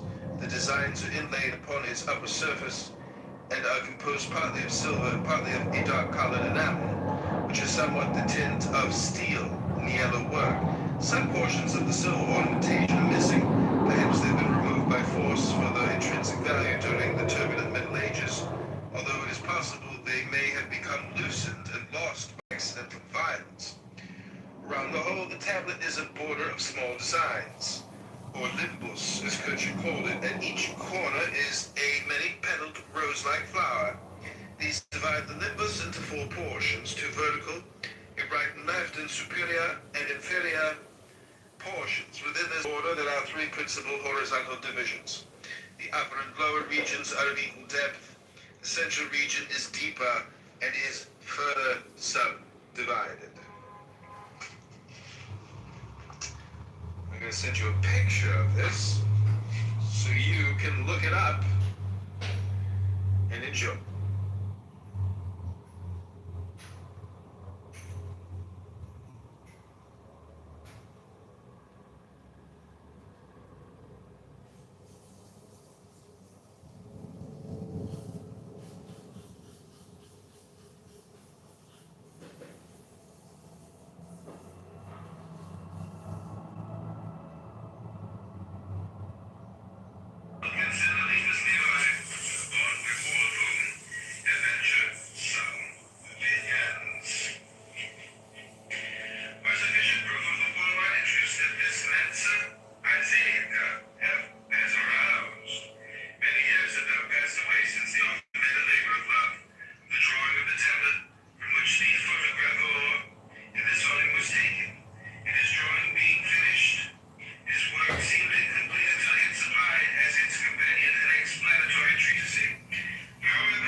prophet has to like, I don't know, demonstrate the Quran or has to be like the living example of it. So if that's the case, like why do you think that why do you think that Allah didn't make the prophet immortal just as a hypothetical, so that he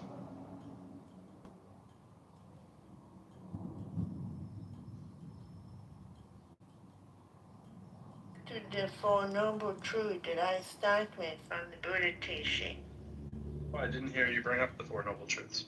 Then I would like to bring it up now because Let's do it. don't time your own my dukkha way to disgrace it and that. She's like a 20-year-old Swedish woman from Sweden, by the way.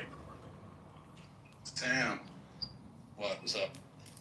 I gotta give you your flowers, man. That shit was fucking hilarious, and you freestyled the whole fucking time, and you made sense.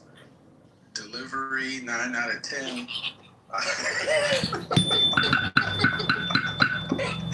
That shit was, man, that was about... Thanks, man. Thanks, appreciate it.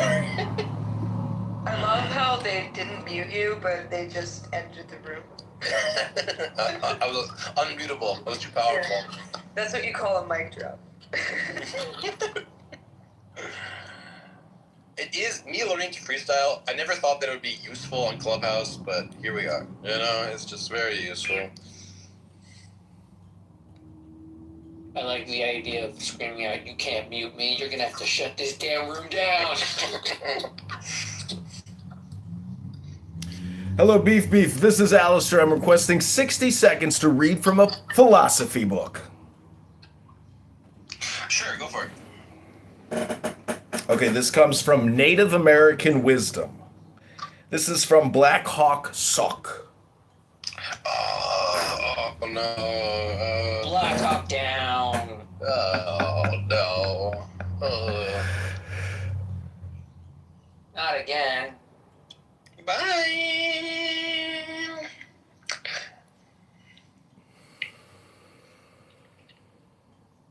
I requested 60 seconds to read from a philosophy book, and Beef kicked me.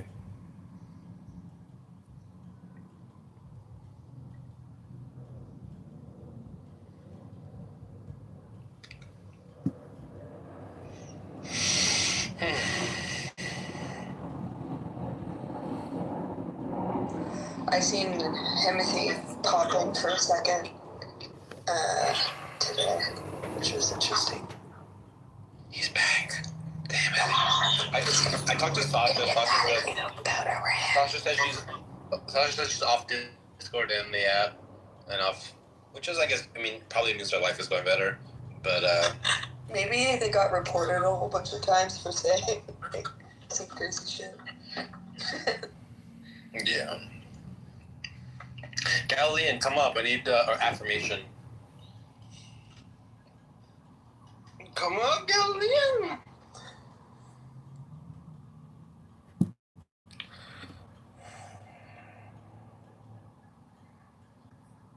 Yeah.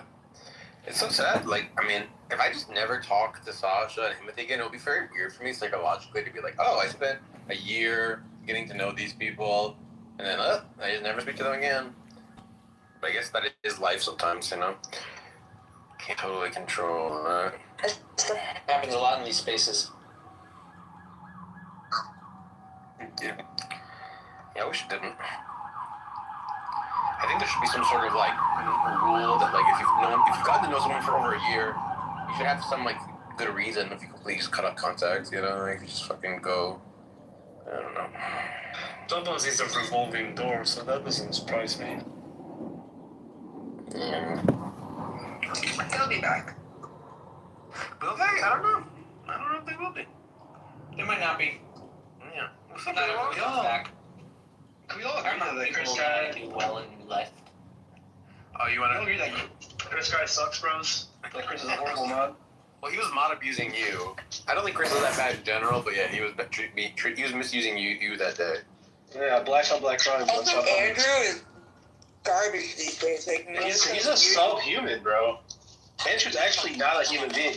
He got mad at me for using my emojis with Andricus because I agreed with what Andricus was saying. Hey, Bubba, this is an emoji-free zone, Bubba. Oh, Let's interview this homeless guy. Let's interview this guy who thinks it's sometimes okay to have sex with 9-year-olds. Let's give him a full Let's give him a full 10 minutes. A fucking pedo apologist, and he's just like, yeah, I'll let's let him dodge full time. Yeah, and he didn't even, like, fucking answer the question. If he was at least engaging concisely, like, here's my question, here's my answer. But he would just fucking mumble and ramble and fucking, he wasn't actually, like, a good interlocutor. So, I don't know. It's pretty annoying.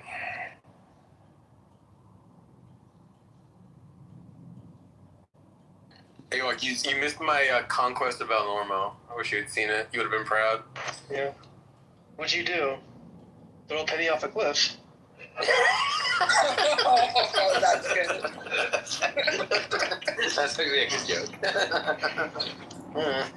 They bartered over some deli meats. Damn guy.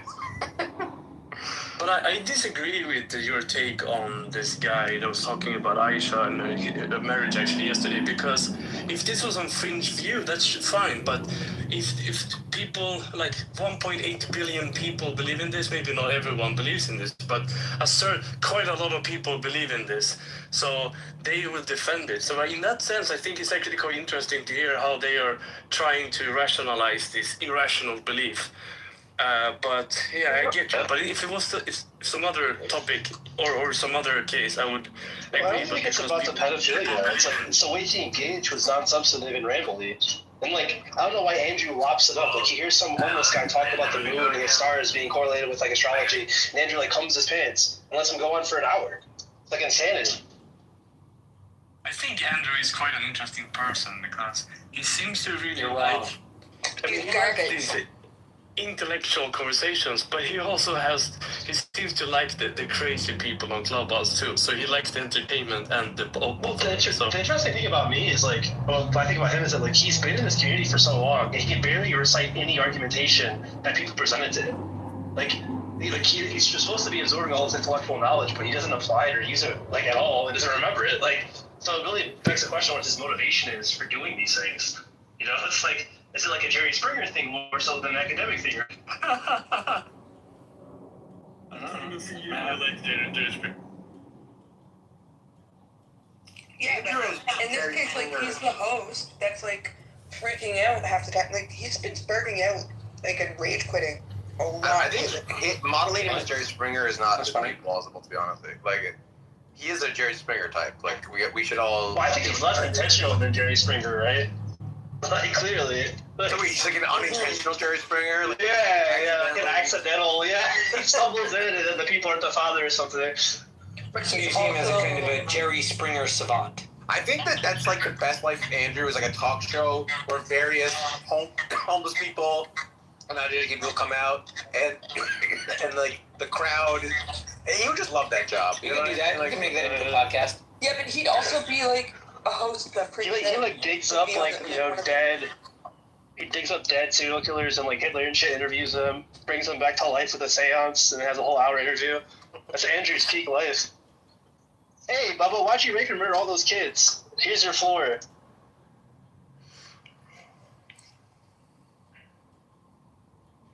Hey, beef. What's up?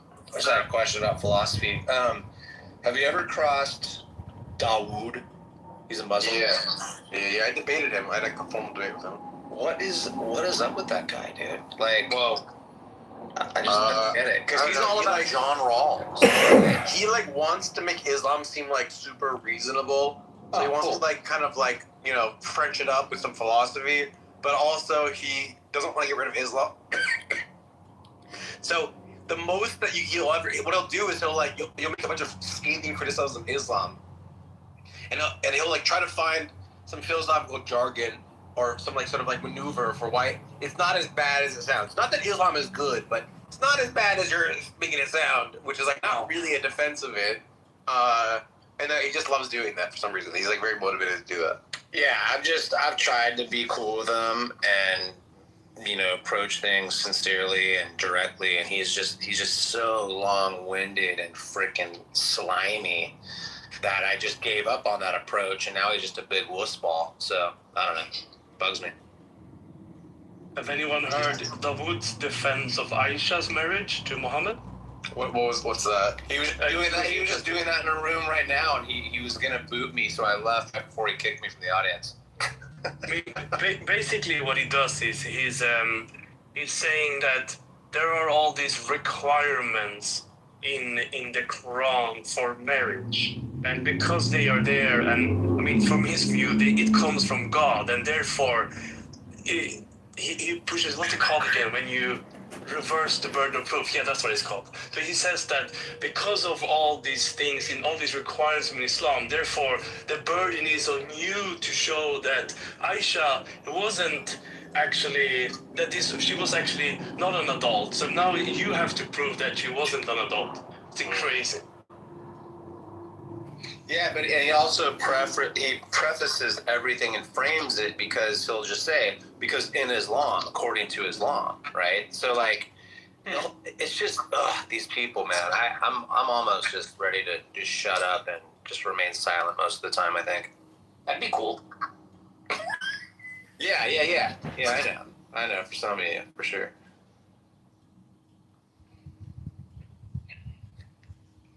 I got Tamario in the building. Oh no. What's up, Sam? What's up, everybody?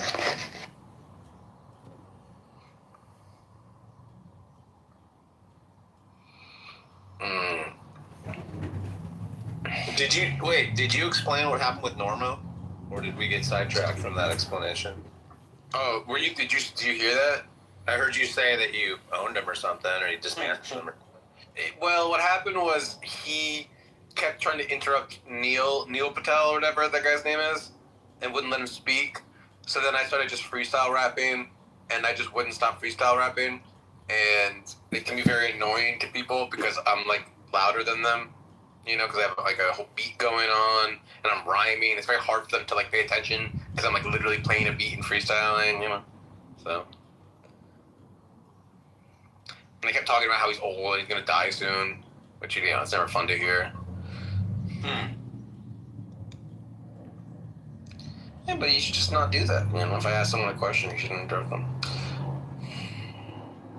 Yeah, he's pretty slimy too. I've asked him direct questions. He just deflects. And it's a lot of the same tactics. It's just in different voices and different PTRs. Yeah. It's a different Abrahamic, same bullshit. Kind of what you're saying, right? I think there's like a genetic explanation for Jews being annoying, Sam. Well, the nasally voice is a little bit genetic. Like, and maybe the bad back posture and like the neuroticism and the disagreeability. Yeah. The bad back I don't know about, but the nasally voice and the disagreeable personality, yeah, I'm with you on that. I don't know, if my voice sounded like this, I would just talk in a different way. When did Sam get here? I would just never talk like that. I would just like change it up. Like,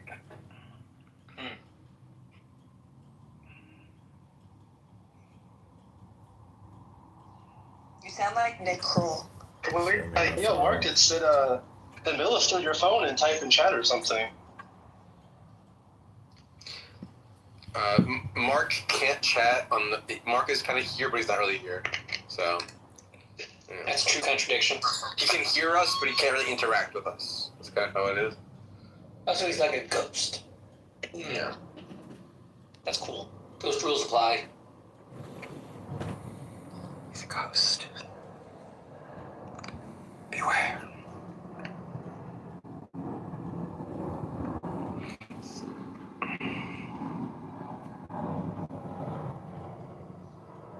What's up, Tim? What's up, Marshall? I'm pretty sure like a lot of those big five stuff is partly genetic. Like I think openness is correlated to IQ, and that's what I do. So I wouldn't be surprised if stuff like conscientiousness and stuff like that were tied to it as well. Yeah, that's facts. Tim, what do you make of these Muslims defending pedophilia? That just, I feel like it doesn't get under your skin that much. Goes together like peanut butter and chocolate. Yes, sir. I mean, I don't.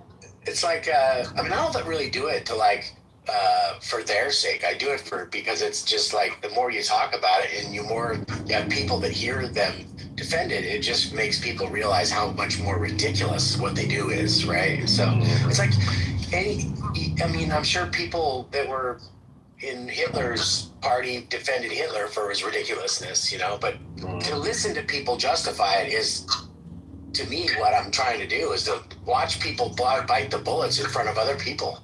Right. Yeah. I don't know if you heard that yesterday. Like, did you hear Nizam come in and try to like parse what I was saying about? We were talking about that lady who had got beaten and she had turned green. Yeah. And then he was like, "Well, just so you know, in Islam, you have to get married to."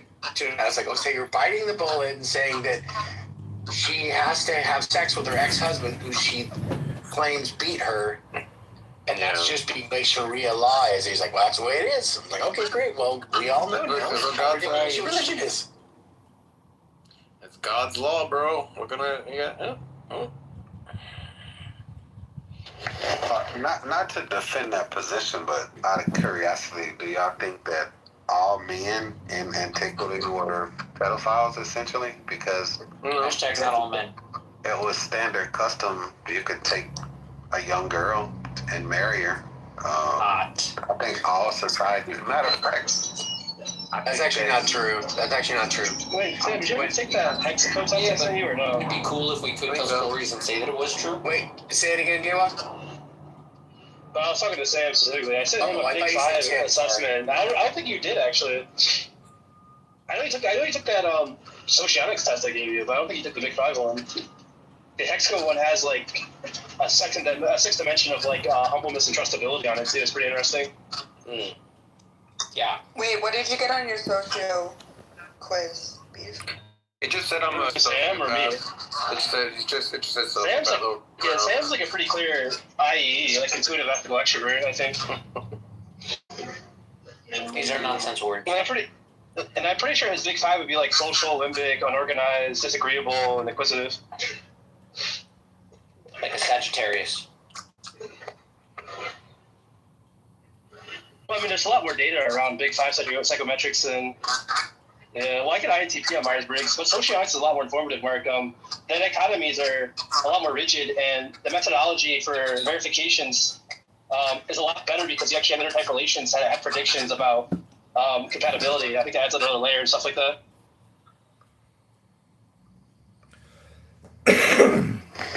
So, again, out of curiosity, and I'm not defending it, it's just open discussion, I guess, but I can respond to it. When did the consensus for, I guess, age of consent, if you would, turn to, 16 or 18? Because from my understanding, maybe 200 years ago, people could still say marry like a 12-year-old, and this was just cross culture. Oh, what culture did it?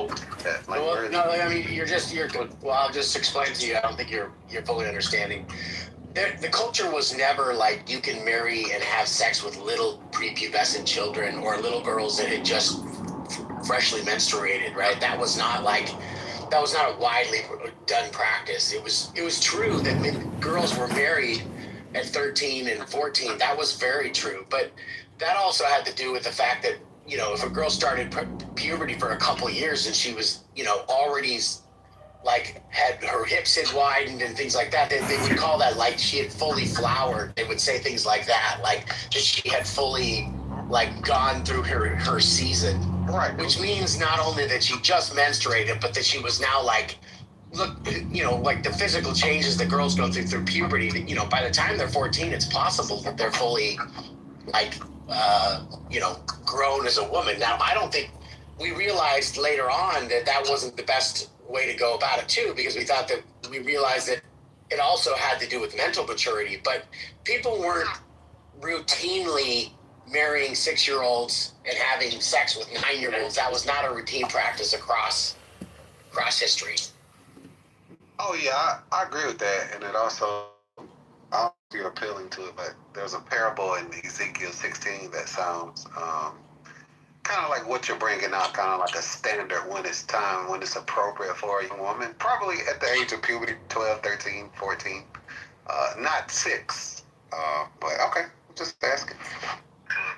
You can also look at the average age of marriage in different times and places, and it was very rare in Europe to have these like really young child brides. Sometimes aristocrats, you'd have a duke marry some like, you know, very younger, just to dynastically connect houses, but they wouldn't be having sex for a very long time. It was just an idea that on paper they're man and wife. But among the peasants, you know, 16, 17, 18, even 19, 20, those were common in most of European history. 2.5 hours later, place is spotless. Yeah, and that's, you know, that's all I'm saying. It seemed to me that was the custom, you know, just culturally accepted back whenever, and we judge it with today's lens, and I don't think, personally, I don't know that that's fair. I don't think people understand that because people had...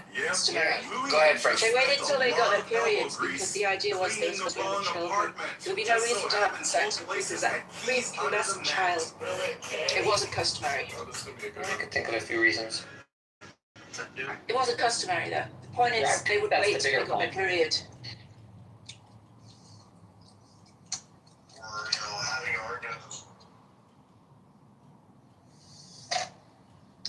Can you believe some of the stuff those idiots were saying yesterday, French?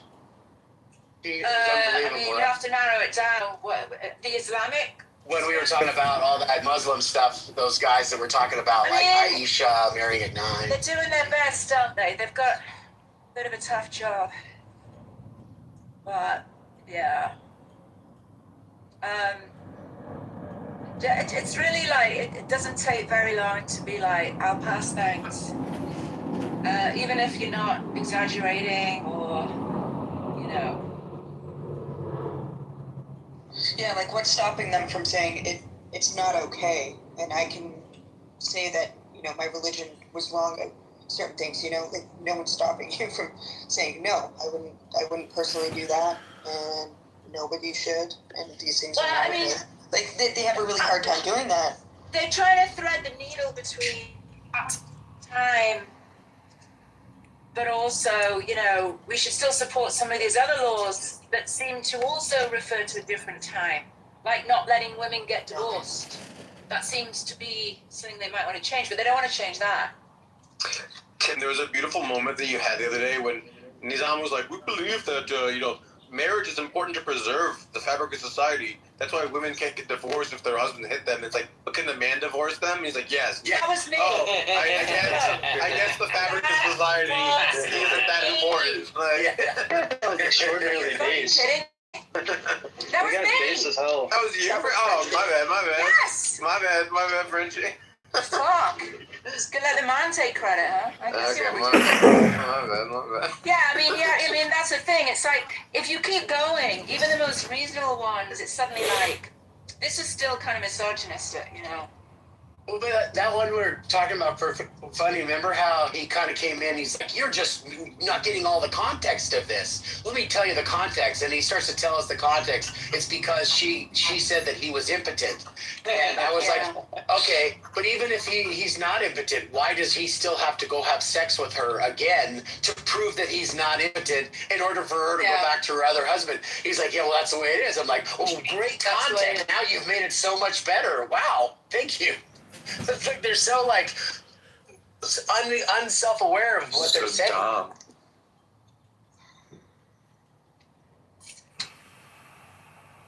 But look, there are Christians who come in here saying very similar things. So I don't know that they're like. There's a lot of dumb people on the planet Earth. Yeah.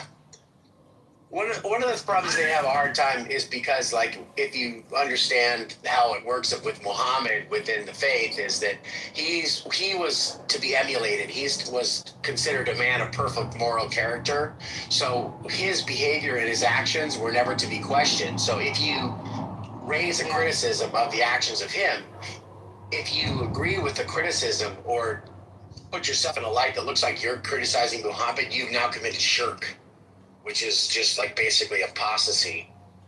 without knowing anything about him, if you just ask someone, do you think is it 7th century? 6th century? 7th century, 7th century. Right? Do you think a 7th century Arab warlord would be like morally perfect? Probably He's not. going to say yes, right? That without knowing anything about it. You would just assume not, because how can you be? You're always going to be doing like morally grey things to get, success for your people.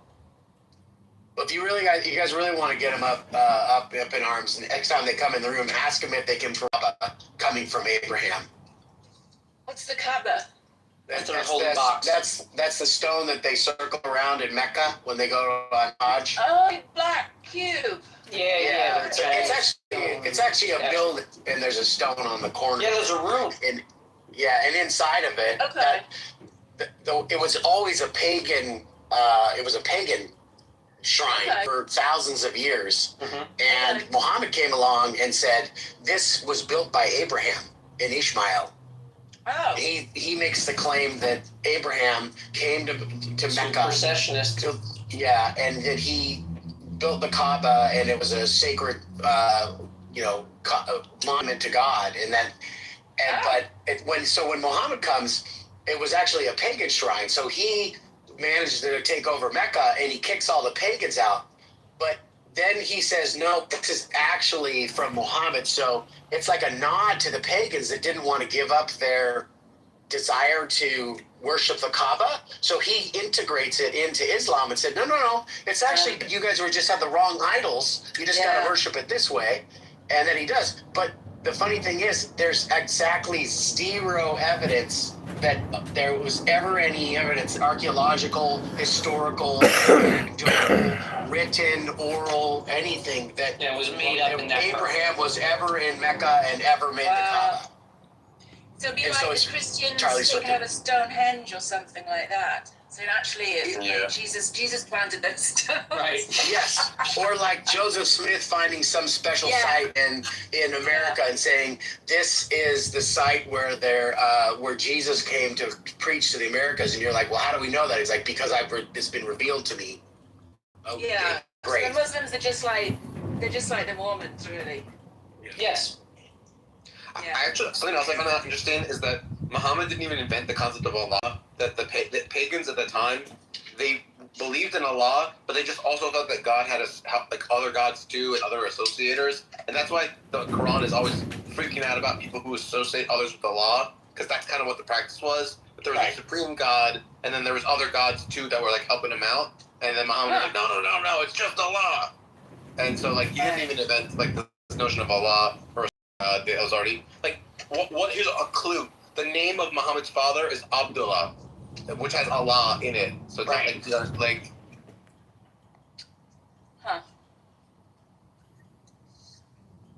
They already had monotheism. They just didn't have rejection of idolatry yet.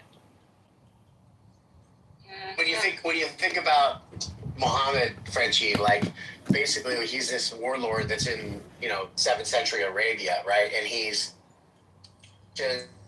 and Jews, and then he's trying to take control of the area. So what he does is he tries to amalgamate 3 religions into one in order to sort of like make nice with everybody and say, hey, you know what? Hey, you Christians, guess what? Jesus was the Messiah. And then, hey, you Jews, Abraham and Moses, they were prophets. And you pagans over here, guess what? The Mecca, that Kaaba that you've been talking to and arresting, well, you're sort of right about it, but you're sort of not. It actually is from Abraham, so we got it. Yeah. So he just like makes a new party, new religion, and then gets everybody to jump on board. That was his whole thing. He's going to unite all the religions into one fabulous religion. Yeah. It's a move.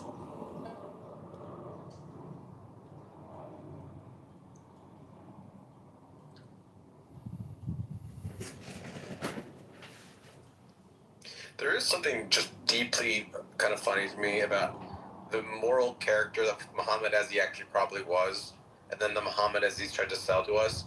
Yeah, I can't think of a historical figure for whom, like, I don't even know. I'm trying to think of like a good. Imagine people were trying to say that Genghis Khan was like a peaceful, loving man. You know what I mean? Like, it's kind of just a ridiculous project. He was often accused. They called him the ear. That was what the Jews and the Christians called him. They called him the ear because they accused him of being somebody who ran around and listened to the stories of people, and then he would recite them and he would tell them as if he was the only person that had ever told them, and he would tell them wrong, right? So that's why he ends up getting like the crucifixion of Jesus wrong. He gets the story of Moses and Pharaoh wrong. He gets the story of David and Jacob wrong. He claims that Jesus was made a bird from clay. These are all stories that were circulating in that time that were there were different like sects of people that were telling different stories, like the Docetists and those things. And so, or like the Gospel of Thomas, which is a known forgery that claimed that Jesus made a bird out of clay. And so he'd hear these stories and then he would state them as fact. But it was ridiculous because they were demonstrably false at the time. He just didn't know it because he was hearing colloquial stories from dullards, and he would repeat them. And so they would make fun of him, and they would call him the ear and say, "You're just telling stories that you don't know anything about."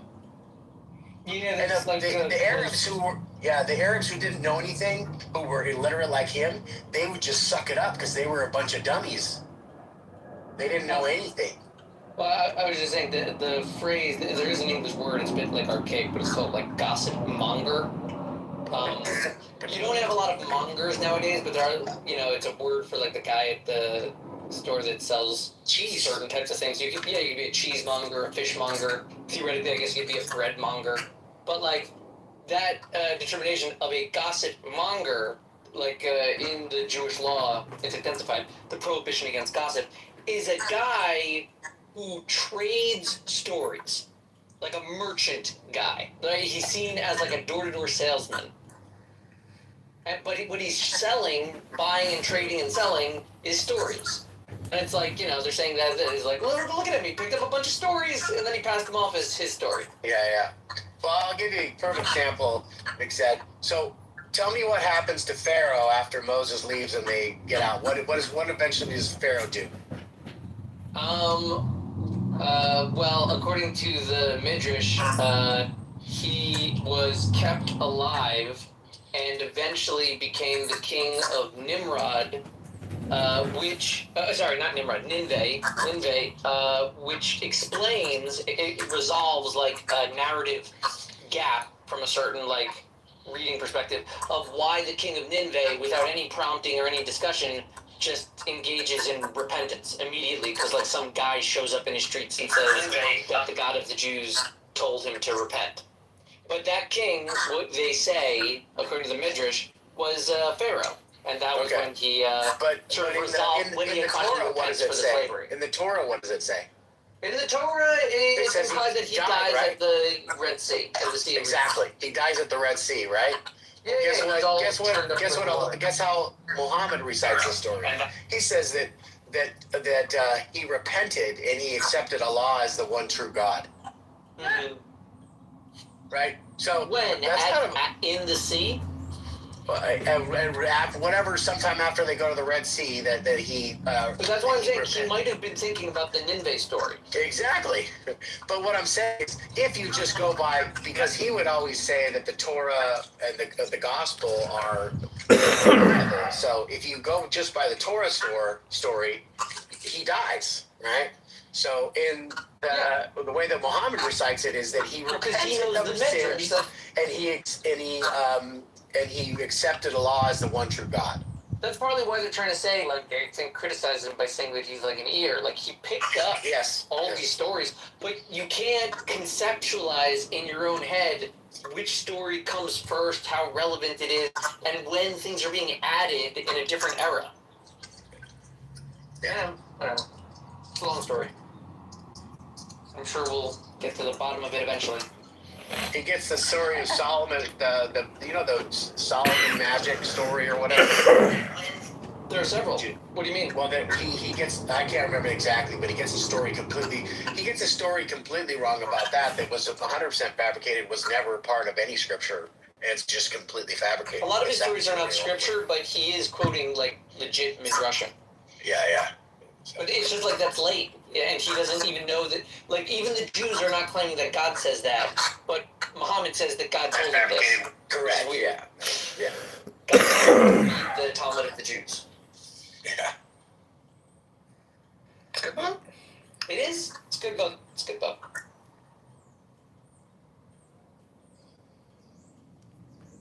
How to protect the family publishing house.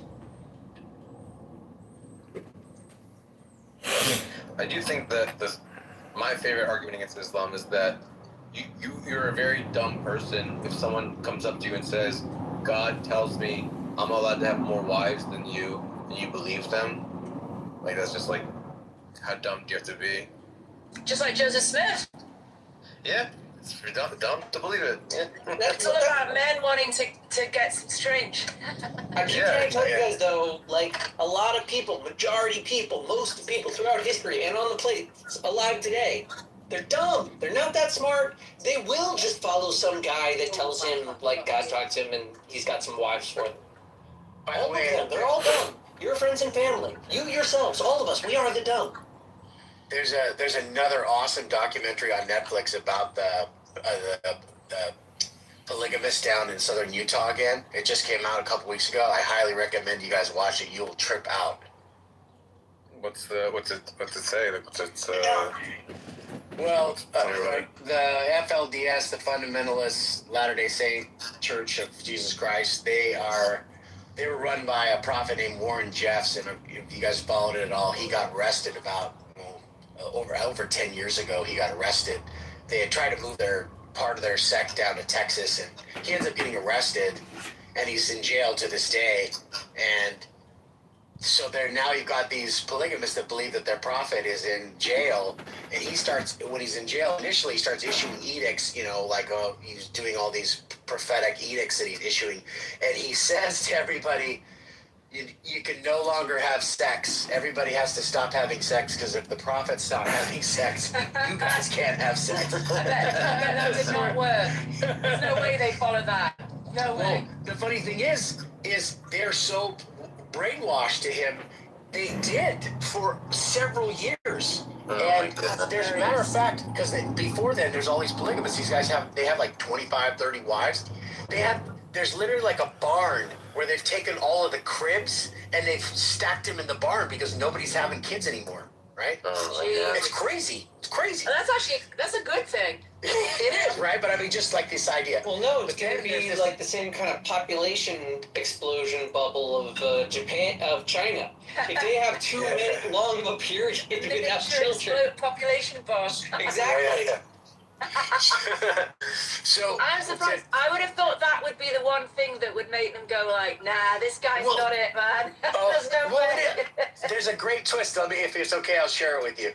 So they go along, and about around 2018, 19, one of the members of the church, his name was Sam Bateman, and he was kind of known as a schlub. He was a member, and he was there. Well, he decides that he secretly gets married, and he shows up with all these wives all of a sudden, all these like Mormon, polygamous wives, and he starts flaunting them and kicking around, and people are like, what's going on? You're not supposed to be getting married and having sex anymore. We're not even allowed to have sex. Why are you getting married and having children? And then they're all freaking out at him, and he gets like 20 or so wives, and they're all underage, and he tells everybody he's the prophet. That Warren Jeffs is actually dead in prison, that the government is lying to you. They're just sending you like hologram images of him, right? It's actually not him. That's alive. And he gets everybody like up in arms. But half of the people in this town, it's called Short Creek down there, half of them are like, I don't trust him at all. He's not the prophet. The other ones are like, he is the prophet, right? So, to make a long story short, he gets all married, and these documentary filmmakers go decide, and they get really like embedded with them, and they really get trusting them, and he gets really gross. He's like the biggest. You guys ever see that movie, that show, The Mighty Mighty Gemstones? That's on HBO. anyways, it's like they're these evangelical preachers. He starts acting like an evangelical preacher. Like they start buying him Bentleys. He starts wearing like Michael Jackson leather coats and all this stuff. And he's like riding around on a dirt bike and doing all this stuff and showing all the ladies how cool he is. But he ends up like, he has some supporters, these guys that run like a really successful construction business out there. They're also polygamous. And they get in and go with him, and they're like, we believe that he is the prophet. We believe it. And so that he all of a sudden has this revelation and tells his 12, 13, and 14-year-old wives that he's got their dirt girls. He makes them go have sex with all these other guys that haven't been able to have sex because they're not supposed to have sex. So he sends them off to have sex and says that God told him to do that. And they actually have to catch him because he admits to it, so he's like in jail for 50 years. But I highly recommend you guys watch it. It's unbelievable. It's such a crazy story. What's the name of the new guy? Sam Bateman. Sam Bateman.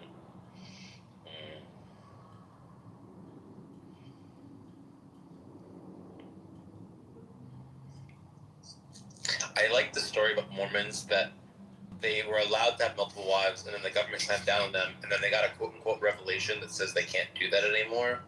But some of them disagreed with this, so they like moved to Mexico to like flee. You know, they're like, and so now there's Mexican Mormons. A lot of people don't know about that. There's a whole like band of them, and then they fight drug cartels, and they have like large arsenals of weapons to fight against the cartels. I don't know. It's just like the world is stranger than. What's the name of the senator from Utah that ran for president? He was Mormon in 2012. Mitt Romney. Mitt Romney. He's his family was some of the family that moved down to Mexico, that were sent down to Mexico. But I don't know if they were polygamous because they also sent some. The church sent some people down to Mexico too to like establish some like outposts there in the late early 1900s. Mitt Romney wasn't so bad. I wish the Republican Party was still Mitt Romney types rather than Trump types. Rest in peace. That's true. So he also was the governor of Massachusetts. You're right.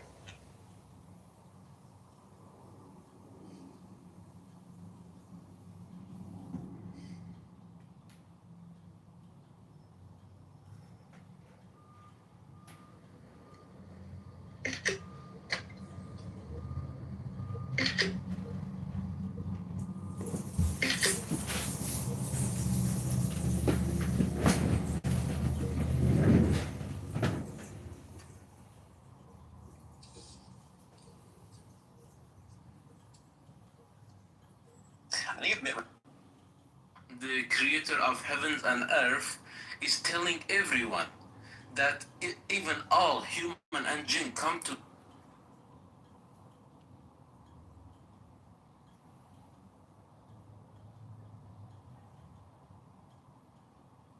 allowed to compare himself to King David. No apology. And he sells like psalms. Darren Bailey. He sells like hymns. He sells prayer. He charges for indulgences. He's Catholic though. No, he's not. He's not Catholic. Is the craziest part. But he cares about the Pope, and he cares about Chicago, which he called a hellhole. And you're not allowed to use religious imagery unless it's him. Psalms for sale. Psalms for sale. You got some psalms for sale. $50 per psalm. So this is an impersonation of Darren Bailey. Yeah. Hey, friends. I'm a pedophile cover-up artist, just like the Chicago Pope. And friends, what Donald Trump said about the Pope is ridiculous. Ridiculous. Why are you jumping out of the camera? You're recording that when you're going, who? The Pope a pedophile. Who? There's no proof of that. This is a comedy entertainment show. I know. This is Chicago. This is Chicago. Okay, this is Chicago. There were accusations. This stuff is not a joke. You mess around. There were accusations against Darren Bailey that he covered up for a pedophile. You said the Chicago Pope. He's the Pope from Chicago. So Darren Bailey, I agree. You can make that statement. You said the Chicago Pope. There's accusations that he covered up pederast. And that's why he got the Pope position. What the fuck? Well, you think that guy's qualified? Just some random fucking guy from Chicago? Now he's involved in some shit. No, but Darren Bailey for sure is involved in some shit. I mean, he has several some friends he shouldn't be having. Well, what was that guy's name? Because I'm going to bring it up tonight if he's there. I'm going to say, you cover up like the Pope. You're a pedophile cover-upper for this guy. There's a couple. Anyways. All right, well, thanks for coming on my podcast. Kyle Shipman is who you're thinking of. Kyle Shipman. That's what I think you're thinking of. But there's also Raven or Graven. There's like another.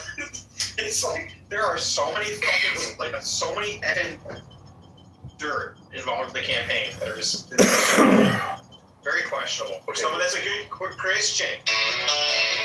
Okay, this is the last thing I created. Yeah. Brandon Imagine Johnson.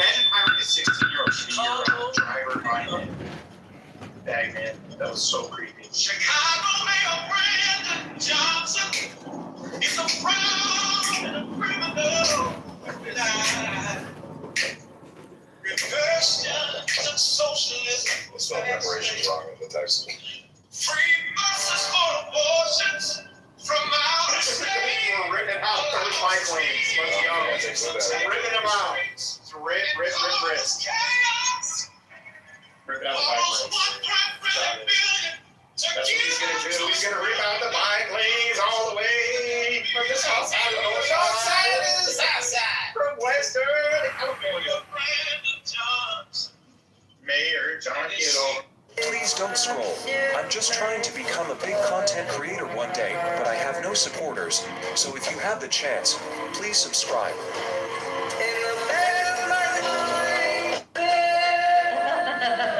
Who's booing?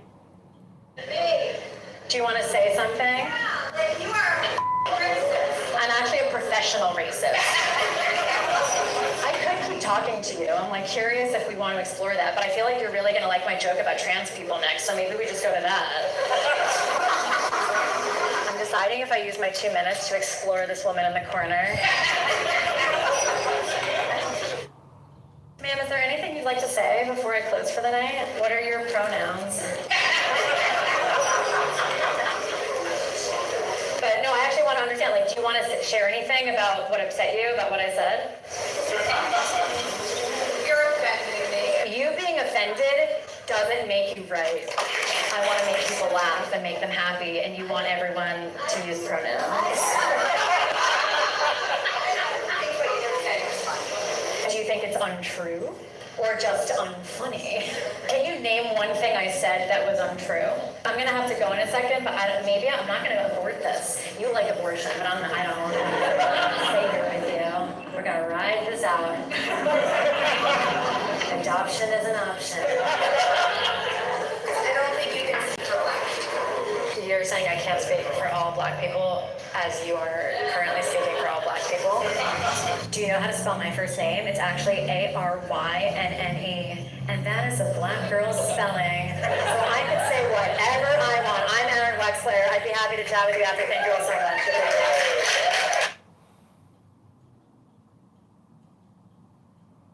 Do you want advice?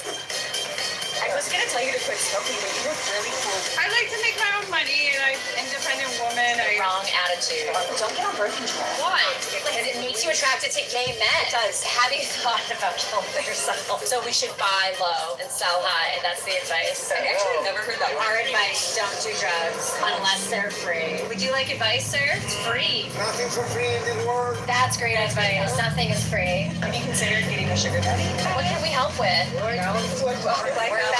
Don't have balance. What's the job? Chemistry. You make that. You know what? We get that a lot. We're from Ohio, and we want to rule. The answer is yes. The armpit of America. Trust your eyes. Unfortunately, You need gays in society. It's like salt. Without any gays, with any salt, it's flavorless, and too much, it ruins it. Should we continue to shop, or should we check into our hotel and go have a cocktail by the pool? This is Sophie's choice. And how am I supposed to choose between my children like that? I know. You're also fresh. You're a little fresh. You know what I mean? You look like you could use advice. You could be the next Malala mixed with Sheryl Sandberg. Way better fashion. I bet the bullet hit the part of her brain that took out the fashion sense. I want to find girlfriend. You would find your girlfriend. Malala lost the fashion sense part of her brain. After your grandma, and the girl will be like, oh my god, that's so sweet, Grandma Rose. What would it be in Italy? Rosa. Yeah, Grandma Rosa. Rosa Parks. Two single guys in their 30s out in Miami trying to hook up with some women on vacation. Okay, go to the club With a book. With a book. You should read Anna Karenina in the middle of the club. Consider being straight. Have you considered being gay? I have. We're changing people's lives. You know, like we're good therapists because our customers are all screaming. You want advice? I was gonna tell you to quit smoking, but you're really cool. I like to make my own money, and I'm an independent woman. The wrong attitude. Don't get on birth control. Why? Because it makes you attracted to gay men. It does. Have you thought about killing yourself? So we should buy low and sell high. That's the advice. I actually never heard that. Our advice: don't do drugs unless they're free. Would you like advice, sir? It's free. Nothing for free in the world. That's great advice. Nothing is free. Have you considered getting a sugar daddy? What can we help with? Work balance, don't have balance. What's the job? Chemistry. Chemistry. Can you make that? You know what? We get that a lot. We're from Ohio, and we want to move. The answer is yes. The armpit of America. Trust your eyes. No, she can't. You need gaze in society. It's like salt. Without any gaze, without any salt, it's flavorless, and too much, it ruins it. Right. Should we continue to shop, or should we check into our hotel and go have a cocktail by the pool? This is Sophie's choice. And how am I supposed to choose between my children like that? I know. You're also fresh. You're a little fresh. You look like you could use advice. You could be the next Malala mixed with Sheryl Sandberg. Way better fashion. I bet the bullet hit the part of her brain that took out the fashion sense. I want to find girlfriend. You want to find a girlfriend? It's easy to get a girlfriend. Get a dog. Name the dog after your grandma, and the girl will be like, oh my god, that's so sweet, Grandma Rose. What would it be in Italy? Rosa. Yeah, Grandma Rosa. Rosa Parks. Two single guys in their 30s out in Miami trying to hook up with someone on vacation. Okay, go to the club with a book. With a book. You should read Anna Karenina in the middle of the club. Consider being straight. Allowed to compare himself to King David.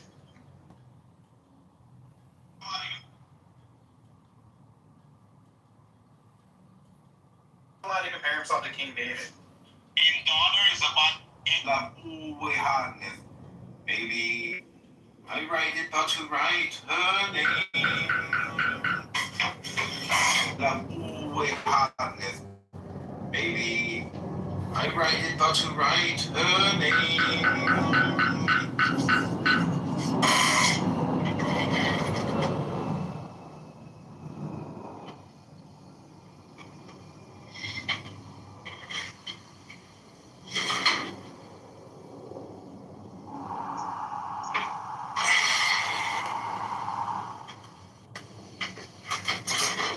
There was no conversation. This is why I asked if I can talk or not. I didn't mean to disrespect, and in Islam, there is no such thing as disrespect, my friend. There is no such thing. Islam actually agrees to respect.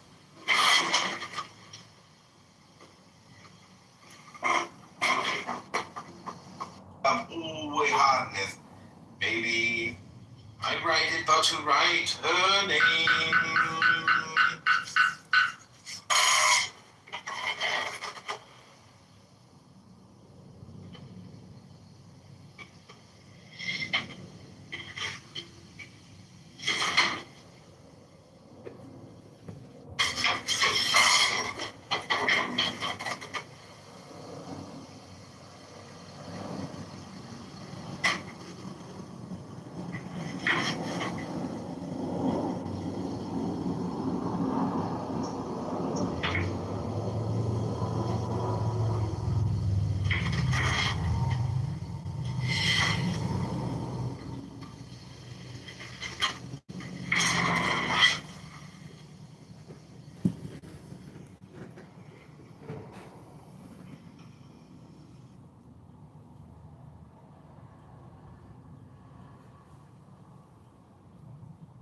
Been changed.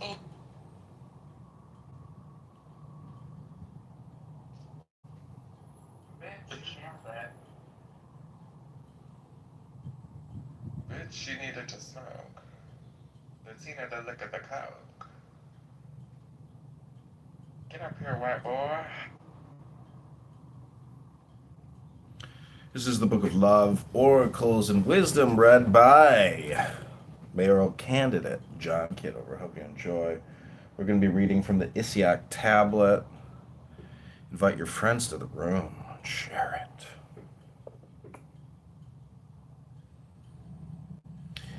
There's a lot of people here on Clubhouse that are really bored.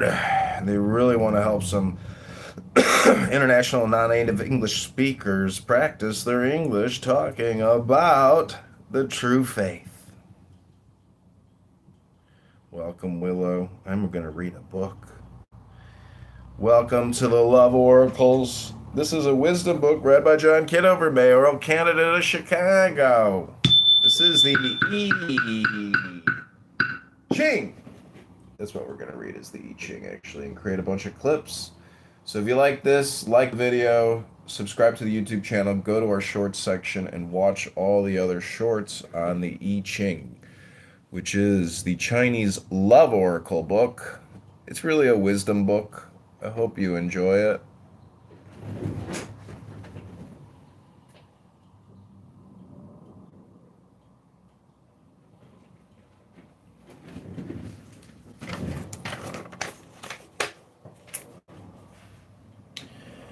Find a moment to be yourself in a secluded place, free from everyday demands. When you feel you've achieved contact with your most intimate self, mix the cards. We give shape to the 64 hexagrams, rendering the sentences as images to read them in regard to love for a more immediate impact. Question yourself or visualize within the depth of love in which you are immersed. Let it appear before you as it is. Don't judge it. Don't interrupt or don't interpret it, nor wish for a different kind. If this is difficult, you need not verbalize the question. Remember, you are not searching for consolation, nor for something to modify your current state. When you feel ready, spread the deck, and with your left hand, turn over a card, read the sentence, and observe how it reflects your current situation. Close your eyes and accept the message in silence.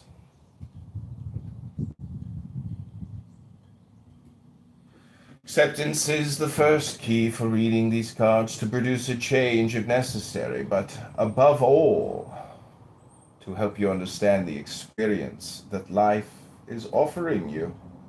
And remember, this will also pass. It is only a season in your life. It is not you. Therefore, harvest the understanding that the card offers, whatever it may be, without too much exaltation or discouragement. This is the fundamental lesson of the I Ching of love. The sentences. Number 1, the creative desire. The Oriental tradition sees in desire the beginning of the universe. This card is an invitation to not complicate life. Accept the desire. It is unnecessary to fight against sexuality. Any repression puts you in struggle against yourself. And you realize that you need all of your energy. The card signifies that you are in harmony with the creative power of the universe. Number 2, receptiveness.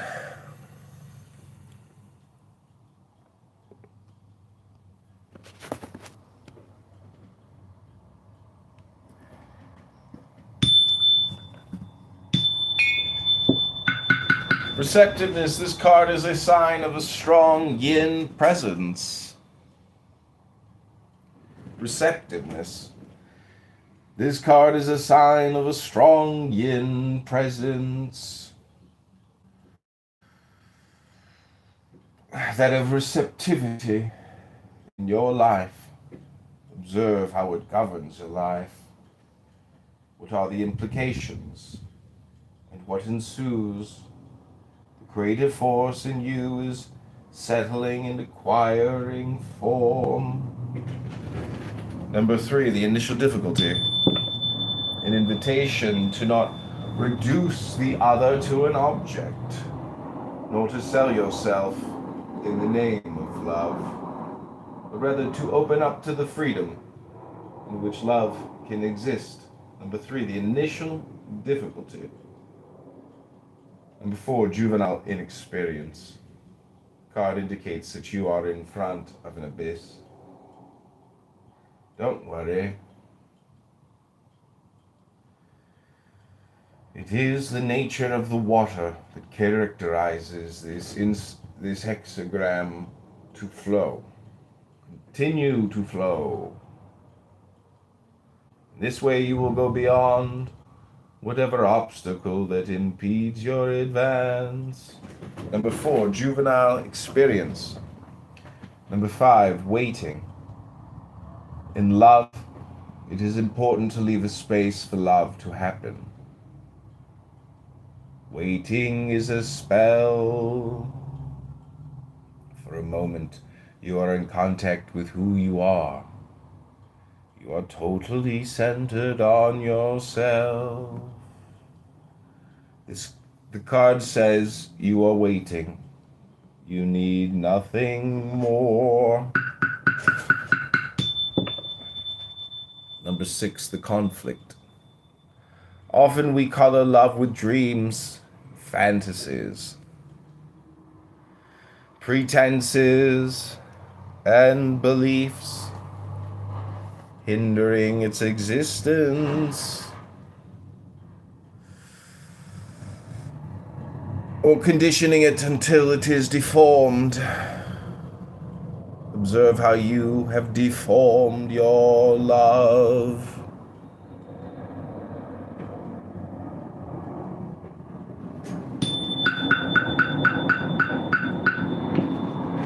Number 7, cohesion.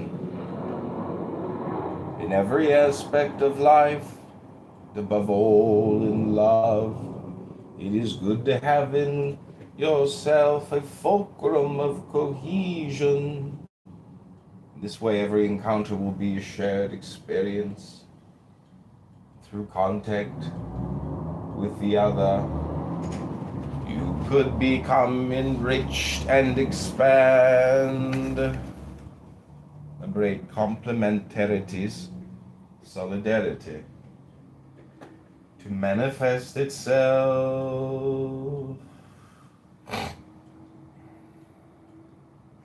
Number 8, complementarity, solidarity, to manifest itself.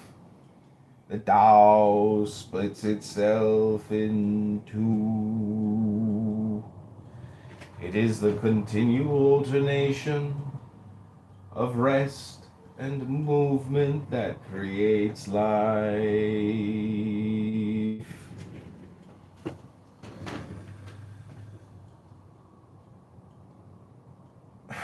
It is the continual alternation of rest and movement that creates life.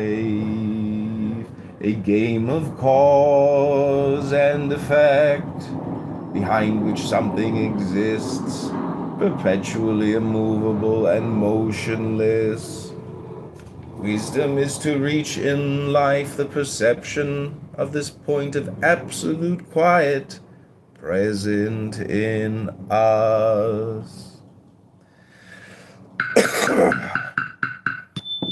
To manifest itself, the Tao splits itself in two. It is the continual alternation of rest and movement that creates life.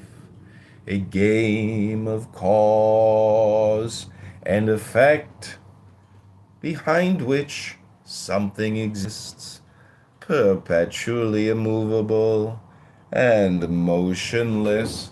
Wisdom is to reach in life the perception of this point of absolute quiet present in us. Number 8, complementaries, solidarity. Number 9, impotent. You are overwhelmed by events.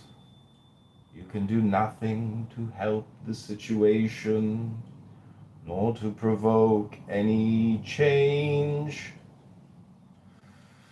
Accept this impotence.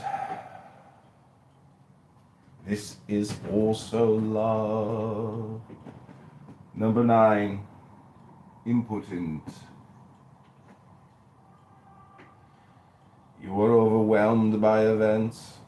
You can do nothing to help the situation, nor to provoke any change, except this impotence. This is also love. Number 9, impotence, impotent. Number 10, your inner guide. The oracle invites you to remember that inside of you there is a guide able to make you take root in happiness. You just don't use it to the point that you are no longer aware of it. Don't worry, it can be rejuvenated, and it must be, if you wish to live love in fullness. Number 10, your inner guide. The oracle invites you to remember that inside of you there is a guide able to make you take root in happiness. You just don't use it to the point that you are no longer aware of it. Don't worry. It can be rejuvenated, and it must be if you wish to live love in fullness. Don't worry, it can be rejuvenated, and it must be if you wish to live love, if you wish to live love in fullness, your inner guide. Able to help you take root in happiness. You just don't use it to the point you're no longer aware of it. Your inner guide, number 10.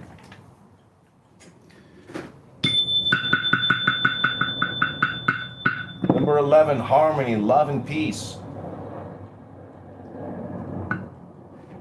In this fusion of love, you find yourself immersed in the fullness of the present. In this is full gratification. Let yourself loose in this short moment in the arms of the person loved. Don't ask for anything more. Harmony, love, and peace. In this fusion of love, you find yourself immersed in the fullness of the present. In this is full gratification. Let yourself loose in this short moment in the arms of the person loved.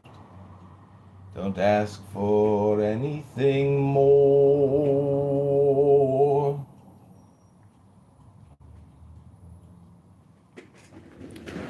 Harmony, number 11, love and peace. Number 12, superficiality. Let's not delude ourselves. We love for the most diverse reasons. And all of these bring about stagnation. The I Ching advises to withdraw to yourself, to rediscover your intimate value in order to escape from this impasse. Number 12, superficiality. Let's not delude ourselves. We love for the most diverse reasons, and all of these bring about stagnation. The I Ching advises you to withdraw to yourself, to rediscover your intimate value in order to escape from this impasse.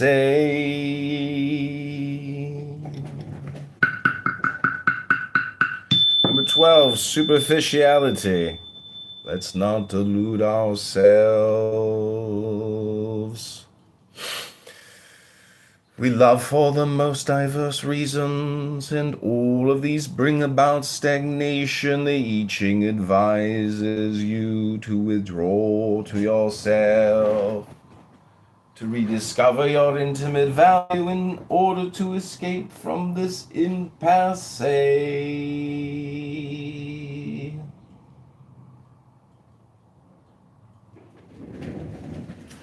Number 13, to be in love. All love has inside an opening message, which is not to impose what you want, but rather to transmit the sense and the vibration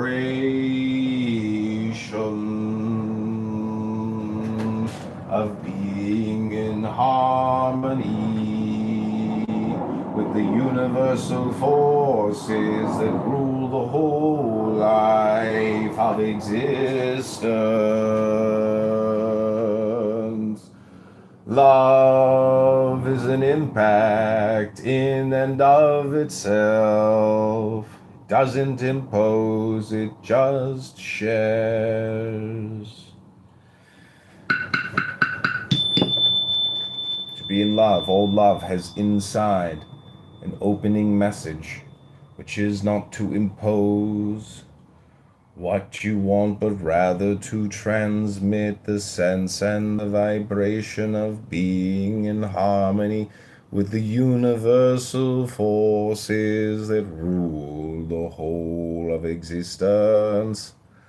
Love is an impact in and of itself. It doesn't impose, it just shares. Number 13, to be in love. All love has inside an opening message, which is not to impose what you want, but rather to transmit the sense and the vibration of being in harmony with the universal forces that rule the whole of existence. Love is an impact in and of itself. It doesn't impose, it just shares.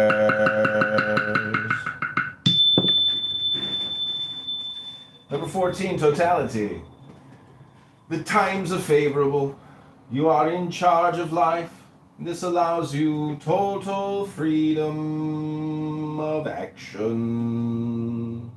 And the fact that this is not egoism is demonstrated by your not doing anything to cause this harmony.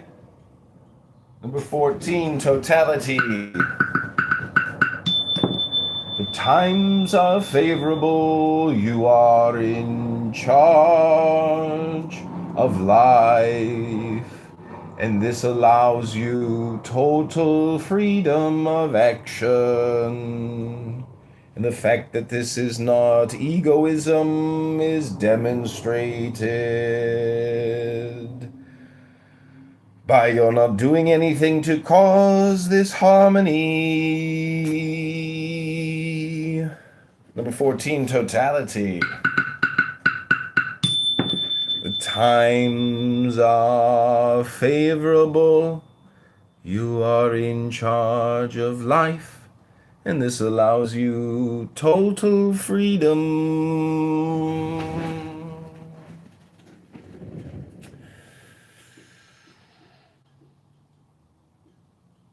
and of action, and the fact that this is not egoism is demonstrated by your not doing anything to cause this harmony.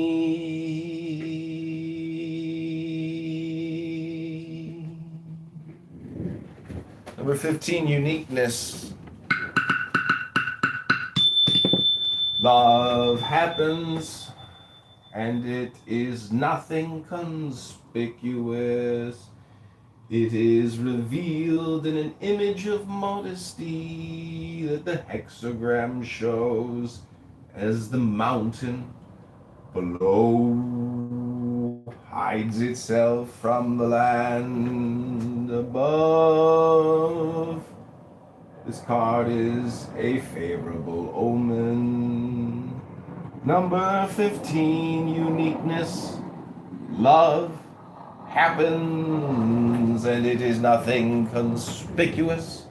It is revealed in an image of modesty that the hexagram shows as the mountain below hides itself from the land above.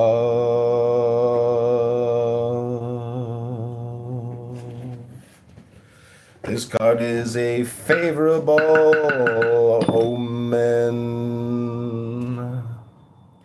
Number 16, fervor. The card speaks of the happy rush of power that, once shared, becomes fervor. Its success is due to abandoning yourself to the power of love. The absence of resistance is all that is required. Fervor. This card speaks of the happy rush of power that once shared becomes fervor.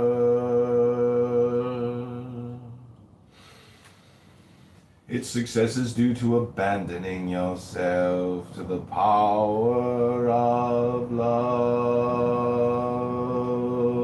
The absence of resistance is all that is required. Number 17, looking at each other. The card speaks of something that is revealed by looking at each other.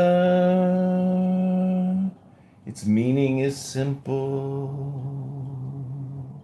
Acceptance of the current state of affairs. Adapting, which is neither condescending nor asking for compromises. You enter in the natural rhythm of the world. Looking at each other. The card speaks of something that is revealed by looking at each other. Its meaning is simple. Acceptance of the current state of affairs. Adapting, which is neither condescending nor asking for compromises. You enter in the natural rhythm of the world. Number 18, awareness.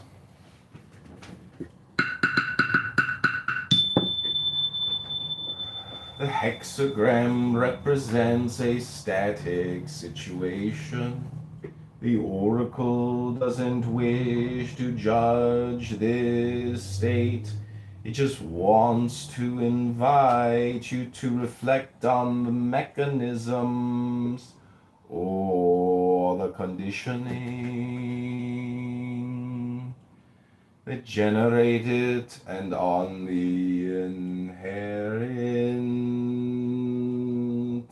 qualities you need to bring forth in order to exit from a stagnant situation which can only degenerate.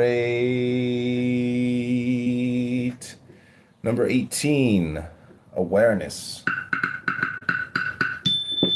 The hexagram represents static situation. The oracle doesn't wish to judge this state.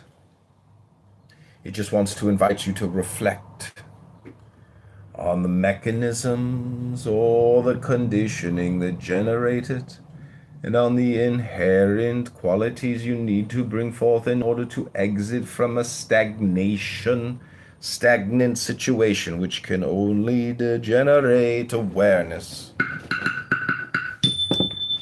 Number Number 19, listening to each other. The oracle gives an omen of prosperity. You are evolving inside something that day after day matures and brings forth fruit. Listening to each other, the oracle gives an omen of prosperity. You are evolving inside something that day after day matures and bears fruit. Number 20, contemplation. Together with the Taoist doctrine, this hexagram represents, characterizes the vision of the world from the wise. Quan is attention without an objective, not limited by the self. In practice, it is meditation, the other side of love. Learn to add it to your game of life. Contemplation.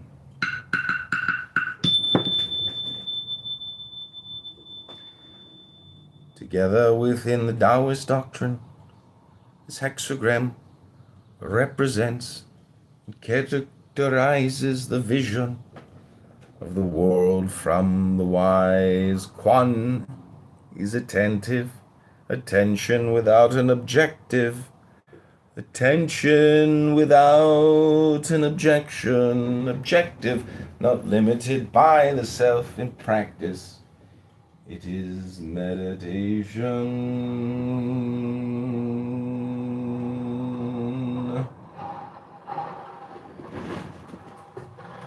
The other side of life.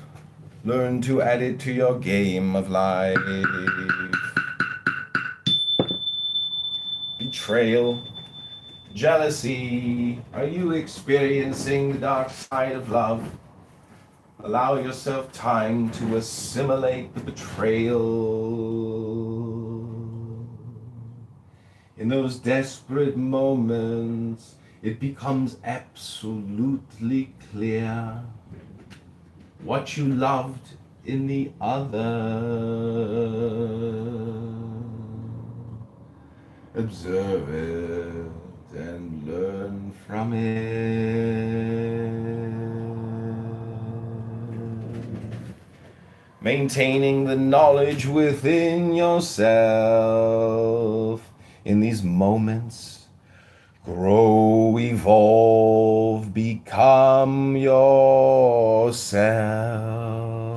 Betrayal, jealousy. Are you experiencing the dark side of love? Allow yourself time to assimilate the betrayal. In those desperate moments, becomes absolutely clear what you loved in the other. Observe it and learn from it.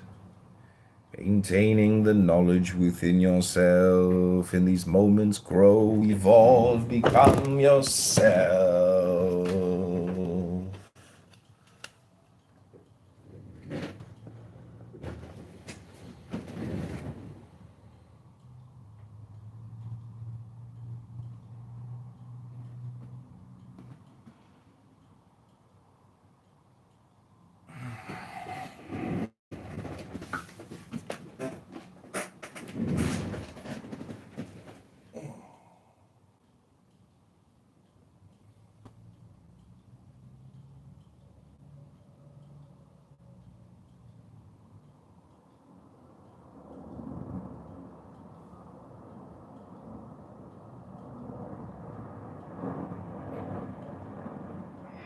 A mantra is like a serpent coiled around a sandal.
I'm reporting to Corey. Okay, Corey. So that.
What's your name?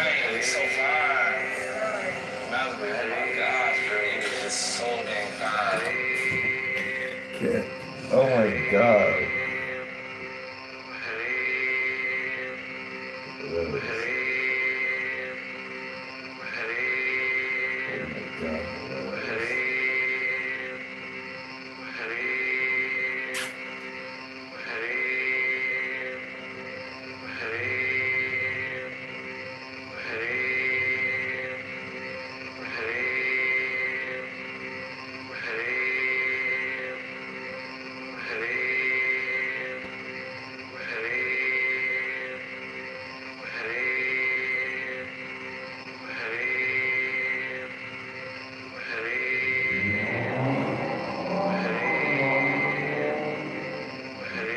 Like, you were different type of fine. She single though?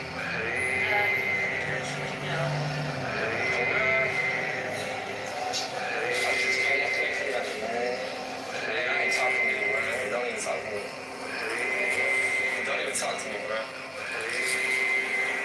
You got kids?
John is intelligent, creative, joyful, reliable, strong.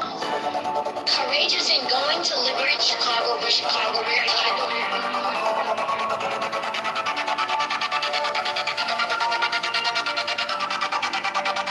Hope.com.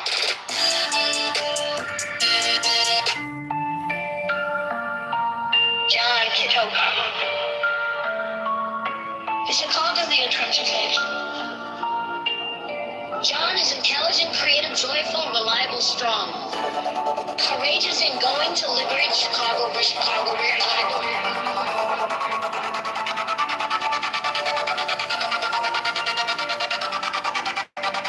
Hope.com.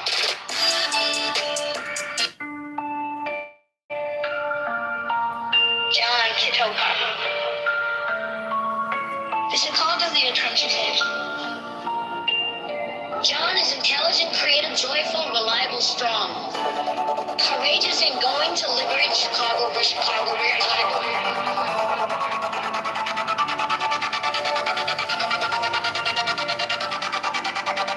Hope.com.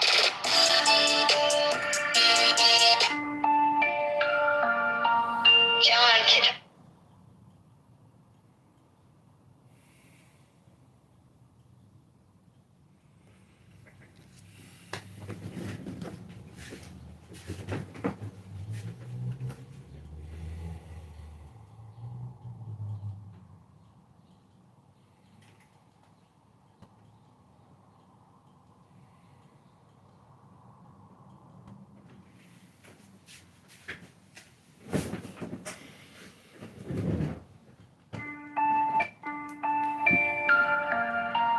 John Kitover.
John Kitover. The Chicago Theater Transportation. John is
Kitover.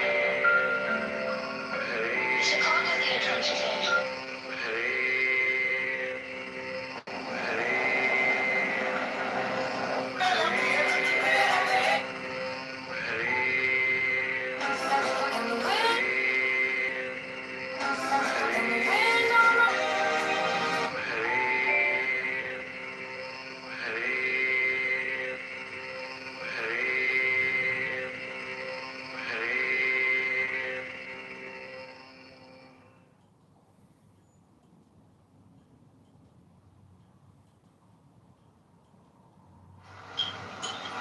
This is the book of love, or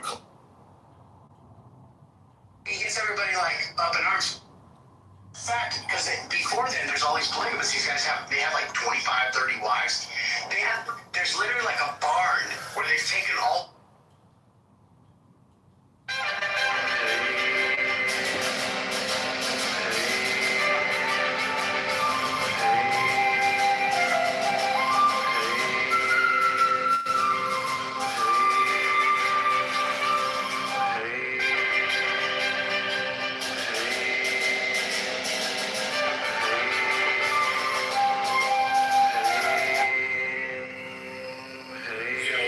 continue to work our.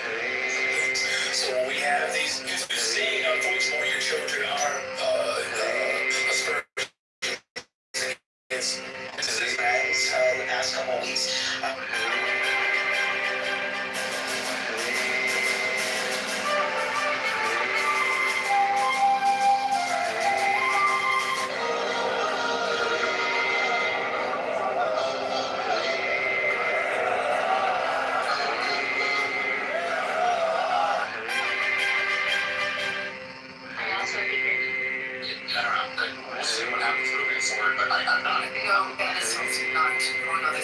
Just us, like turning point when you read about it, you're opening up chapters around the world. It's not just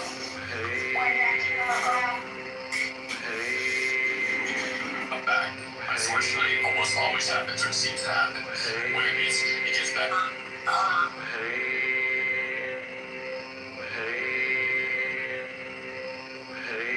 So we have these spaces available. Yes, Mr. Pugh, thank you.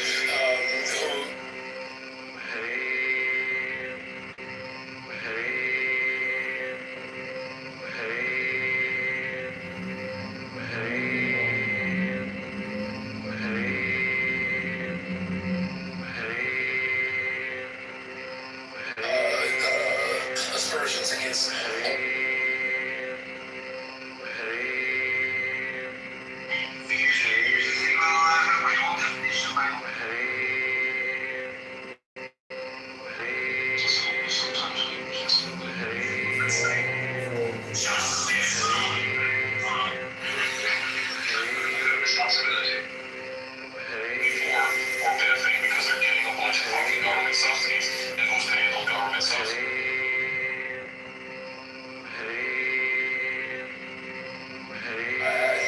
I think there's.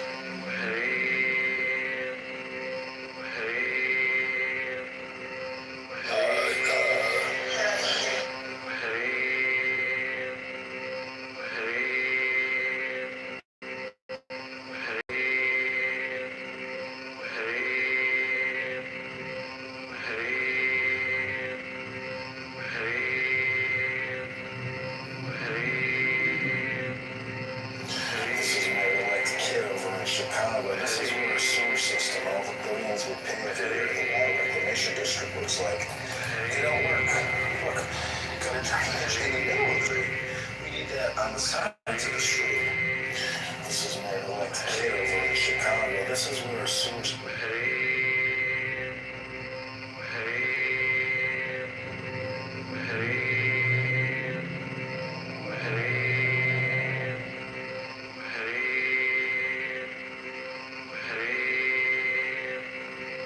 Sewer system. This is Mary Lake Kitover, Chicago, mayorvote.com. Mayor Johnson had.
John Kitover. The Chicago the Attention Station. John Kitover. The Chicago the Attention Station. John is intelligent, creative, joyful, reliable, strong. Courageous in going to liberty in Chicago for Chicago with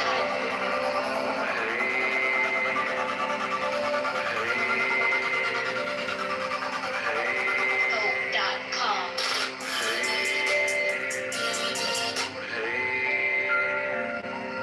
John.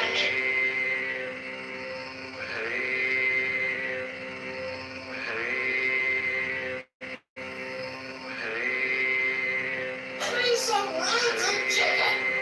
Hello? Hello? Can I get you in the curry? Karen! Karen! Hello? Karen! Karen, get away from my car, Karen! Karen! Get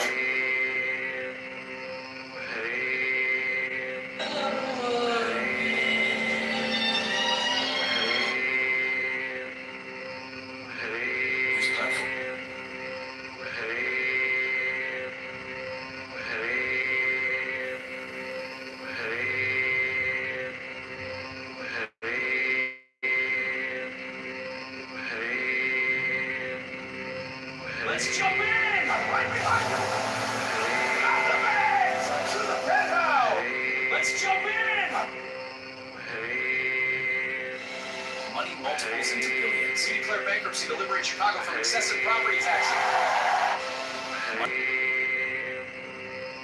One of the 2026 property tax refund program kicked off this morning. County Treasurer John Kitover says millions of dollars are already heading back to homeowners. By 8 o'clock, we sent out over 1,000. It won. Winter on rents across the country. Chicago.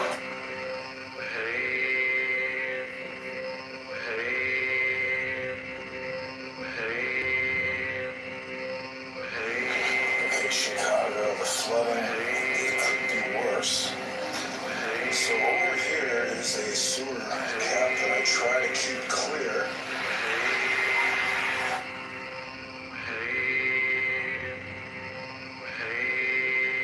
Please some rice and chicken. Hello? Hello?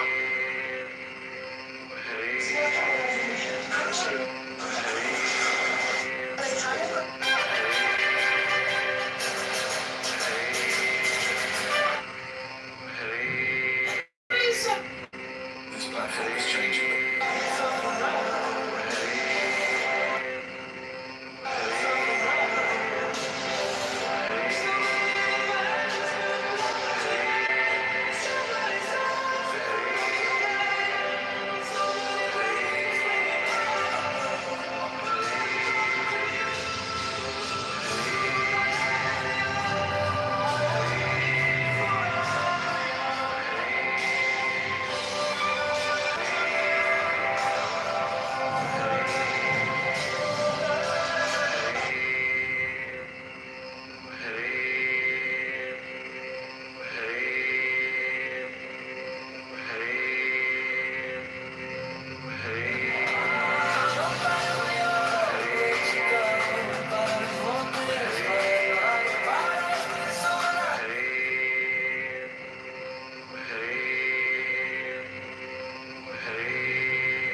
we begin with faith.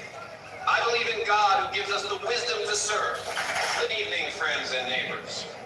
When we talk about the soul of this city, we begin with faith. I believe in God who gives us the wisdom. City Council, tonight's reading is from Small Business, Big Savings. Chapter 3, How to Run a Business Without Running It Into the Ground. You bet. Chapter 4, Cutting Taxes and Debt. City Council, tonight's reading is from...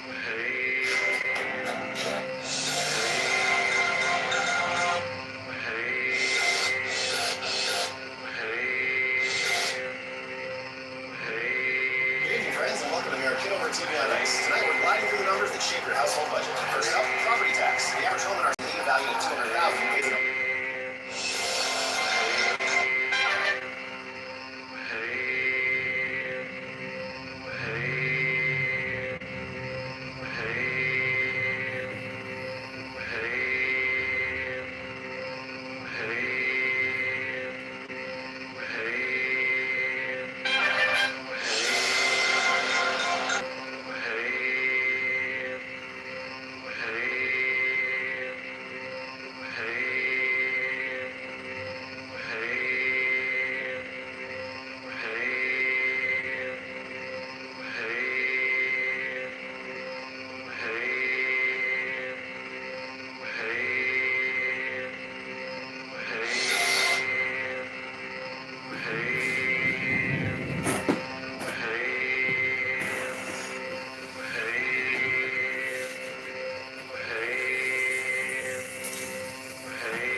Is swamp is this?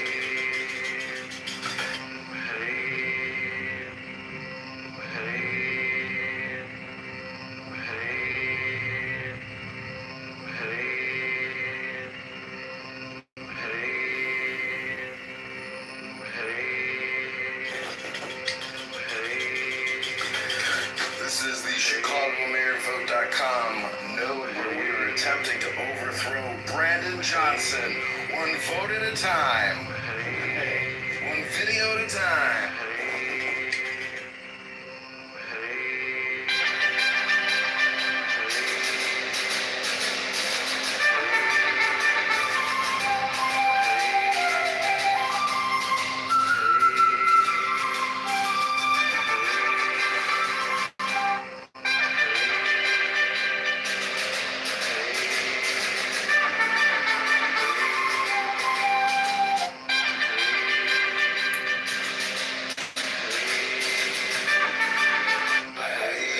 I think there's, and that's how I try to live out. Be declared gun violence. You know, I know sometimes I might come across, and again, working with them, yes.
Happy birthday, Mr. Compass, #1 auditor, common sense, intelligence, strength, courage, love. Happy birthday, Jenny.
Hey.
Daimina Fiora. Daimina Fiora.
all formicated by about 60%. And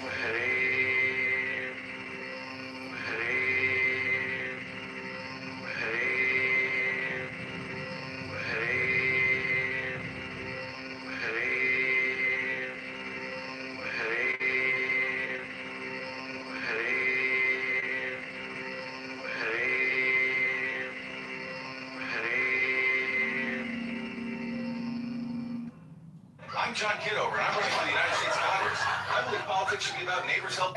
Subsidies with direct. Is everything. Back, our next guest is running for Congress. Okay, y'all making the time. The new engineered beans are testing 8% higher yield. Price.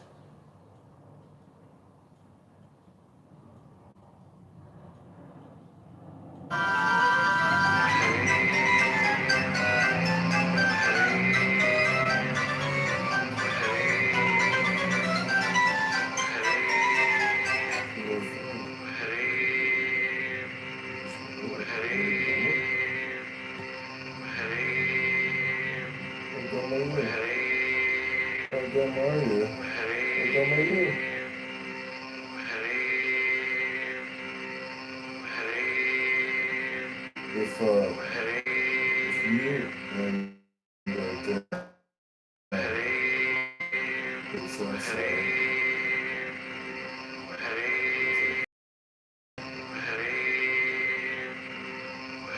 you could probably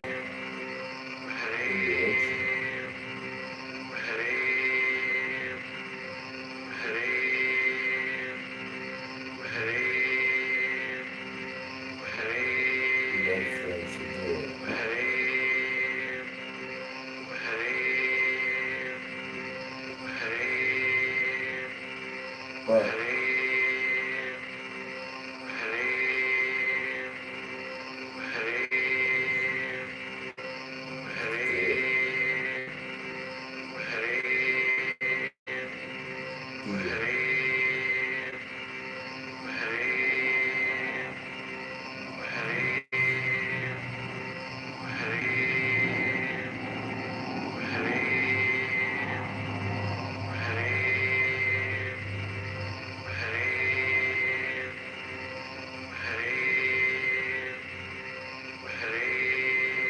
how dumb are you? If you dare move to the south side onto the apartments there, you could probably win the election. But you actually have to do it. Do it.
dumb are you? If you and Dan were the Southside at some point, you could probably win the election.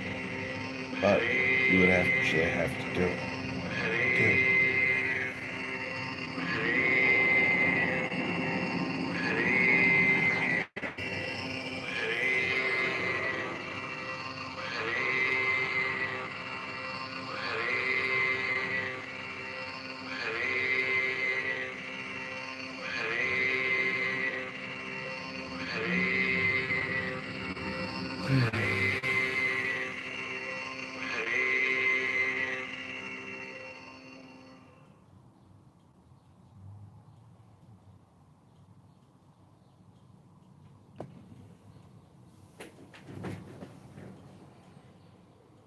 Jelly in my belly, we got ourselves a jelly bean.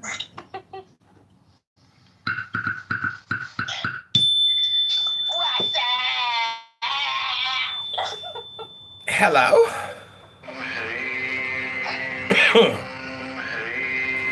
Harim, harim, harim, harim, harim, harim, harim, harim, harim, harim, harim, harim, harim, harim, harim, harim, harim, harim, harim.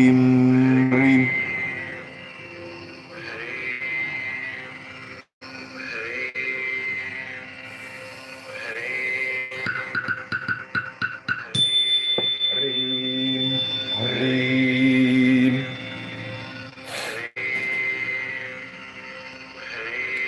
How dumb are you?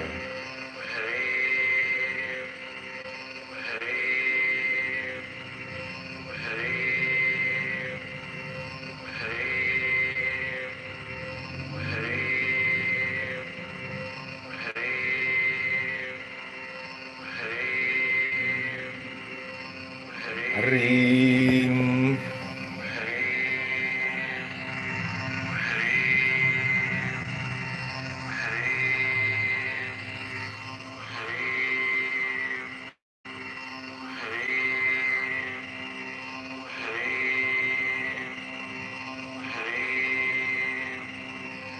Harim.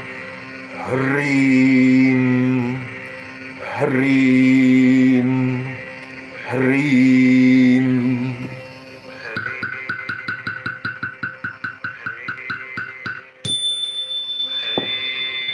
Lisa, come on up and pick a magic number, and I will read to you from the Love Oracle.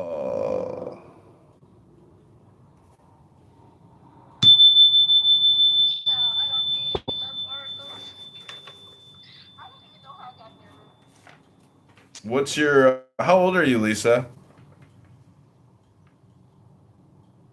Hello? Can you hear me? How old are you, Lisa? Welcome to the Alistair Crowley Poetry Reading Room. It's magic. It's kismet, is what they like to say in Israel. Kismet.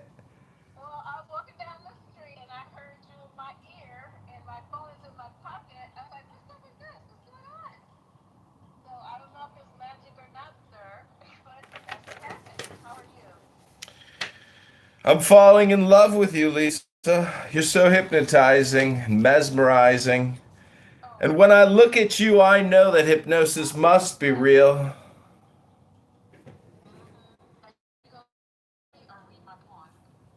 You're hypnotizing me with your presence.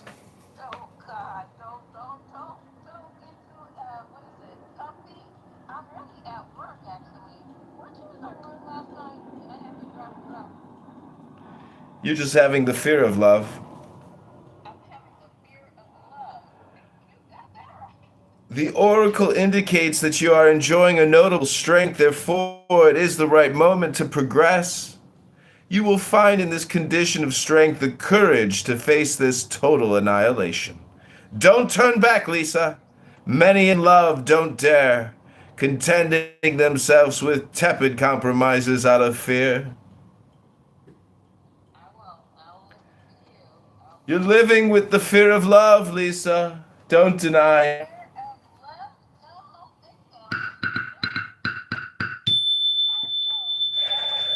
I think maybe we need to cleanse your soul. It is the impact with existential anxiety that darkens our lives, Lisa. The oracle indicates the simple way out. You need to go in the heart of the problem and not stop at the superficial aspects. In this sense, the omen is positive. In whatever darkness you are immersed, Lisa, there exists within you the consciousness to learn from it. Learn from it, Lisa!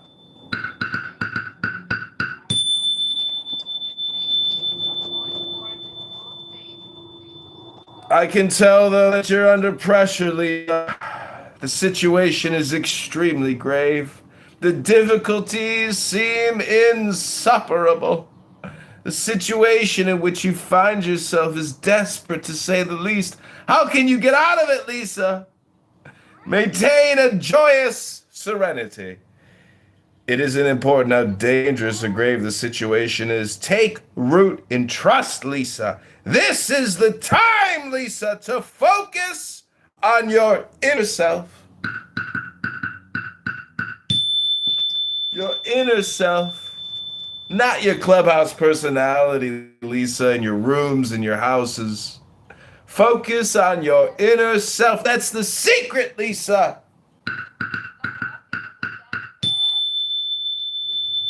You kept asking, why am I here? And it's because of magic, Lisa, and you're still hypnotizing. I'm mesmerized by your beauty. You're stunningly gorgeous, and I can't take my eyes off of you, Lisa.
A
promise was made. God willing, we'll all meet at Spaceballs too. To search for more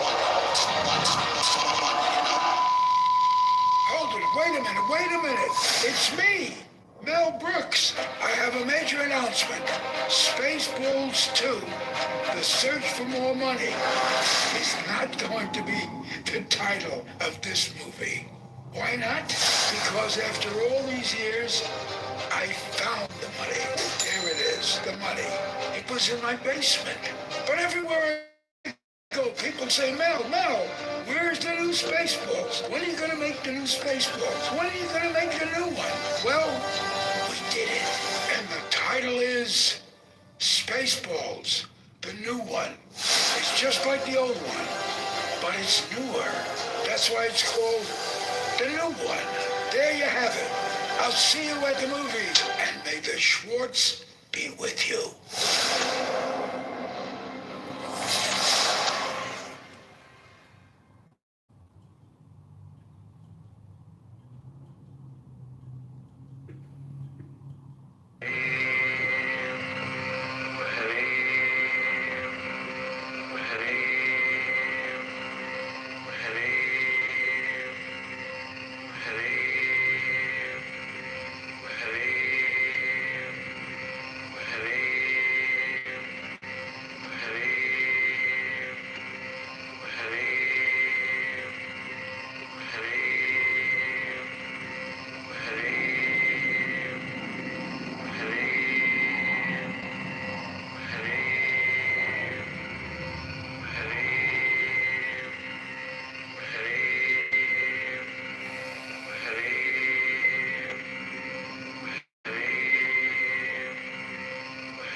Oh my God.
ain't the end all be all over theocracy. That he study it, and he should probably stick to the truth or something like that. And I'm like, the same nigga that went on TV and said it's okay to fabricate stories or whatever is gonna try and explain the Pope on how to be the motherfucking Pope. And I'm just like, this nigga is unserious. It was just like, oh my God. And now I'm reading that both Trump and or Vance, one of them, in addition to the Pope, they're now trading biblical scriptures, but each side is quoting false scriptures. Like Trump or Vance quoted Tarantino's scripture from Pulp Fiction, the Ezekiel, which is not the full scripture. And now I read today before I came to this room that the Pope misquoted a scripture from the Bible. So both sides are now misquoting scriptures from the Bible or partial scriptures, and then adding some colorful narratives around the scripture. Like, this is diabolical. Quoting. Now he wants to quote scripture. No, they're quoting Pulp Fiction. They literally asked Trump his favorite scripture when he was running, and he said, I don't want to go into all of that because the motherfucker doesn't have one. Never did. Well, the thing with Pete Hegseth is that he was quoting Samuel L. Jackson. Hello? Samuel L. Jackson from Pulp Fiction. That's a movie quote. Hello? Welcome, Kitover, to the stage. I'm sure this is insane. We've got two Kitover profiles on the stage. I expect both of them at some point to be booted to the goo. And they will be. There's big entertainment news today, ladies. Mel Brooks is coming back to the movie theater with Spaceballs 2, the new one. You better behave, because the next time if anybody shoots you, it's going to be me. That's it. I was just trying to say that Mel Brooks is coming out with Spaceballs 2, the new one. I read about that today. You're in the Matrix. Fix your mic, sir. Yeah, I slightly heard you, Kitover. Spaceballs 2 is coming. I'm very excited. That was one of my favorite films. Rick Moranis is coming back after retiring. You know, he left the film industry, for some of y'all who don't know, many years ago to take care of his kids after his wife died. So I know we're deviating, but yeah, Kitover, I'm excited about Spaceballs 2 as well. Would you say, son? I was like, when that nigga died? I thought he died. No, Rick Moran never died. Oh, A-Check. I'm sorry, I don't see you, A-Check. Come up. What's up, A-Check? I just saw your comment.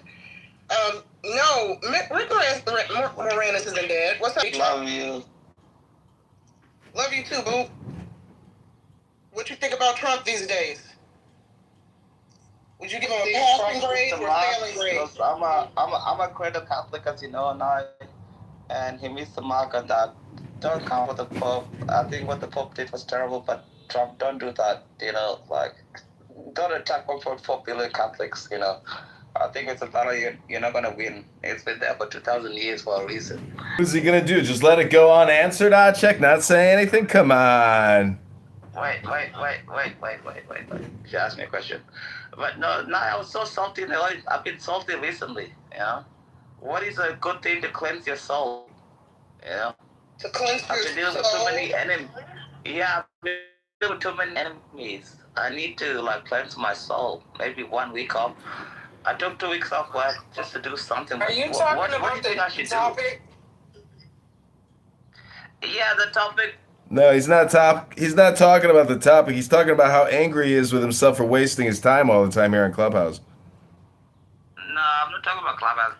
Listen, it's only a few more seconds until Acek says horrible, awful, terrible, or he's gonna say kasumkum. The guy is so one-dimensional. Acek, try reading a book, and maybe your soul will create something new in your life.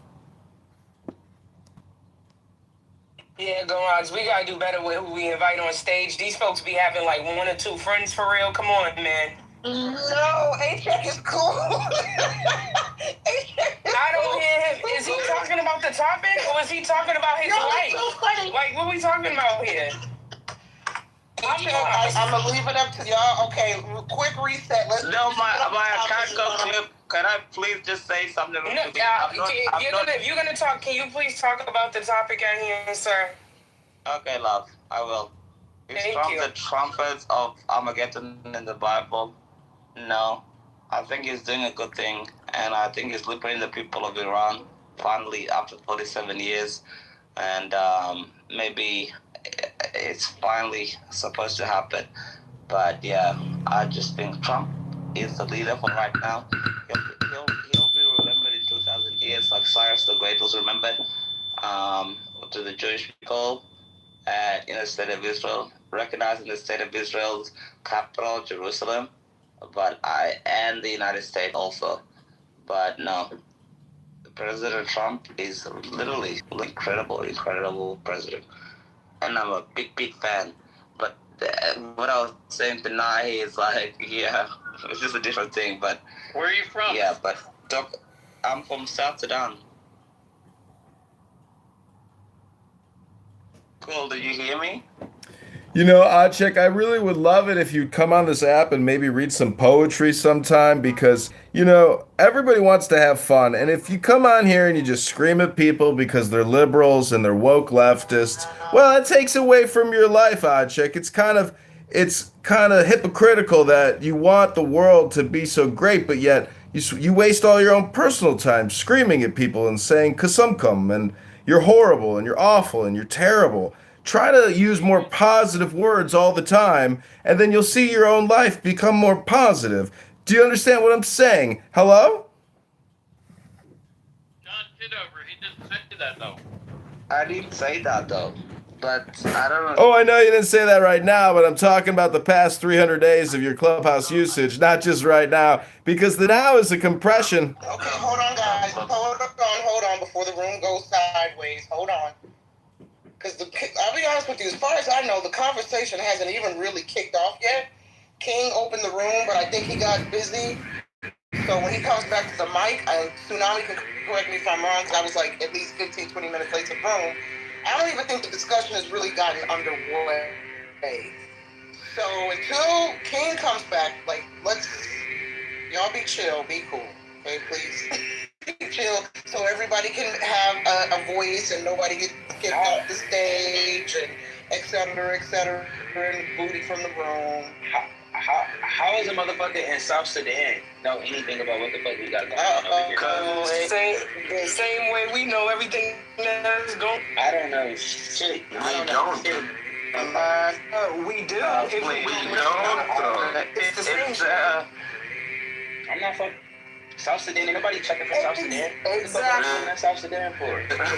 Exactly. Yeah. So if you ain't checking, I just think that's funny. Because I know, don't they got wars going on in Sudan right now? Hey, homeboy fighting for his life over there.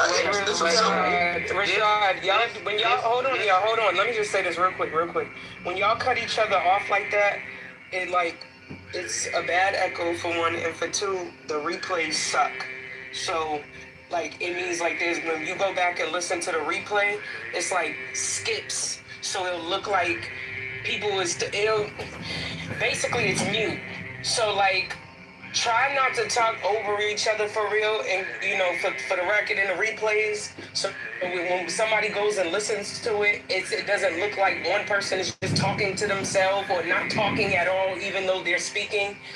That's what happens when y'all cut each other off. So just allow somebody to finish and then insert your 2 cents after, because all that cutting off, ooh-wee. Yeah, see, the reason why I know so much about it is saying, and the last sentence he said, if there was going on in the Sudan is 2 different countries there.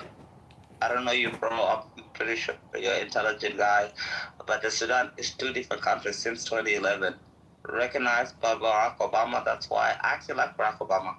He recognized my country's independence, so he's a great guy in my point of view. So there's a massive difference. North Sudan has a terrorism problem, and that's the one they're fighting. But in terms of the United States, the reason I know about the United States, Google is free. It's a world's dominant superpower. I love Black Americans. I have many friends in the United States, and they educate me, When they talk to me, I just listen. I shut the fuck up. And they're like, oh, you want to come visit? And I go visit. I try to visit every single year. And I'm going to go in summer because I hate cold weather. So July, probably I'll visit the United States again. But yeah, the only reason I know about it is a lot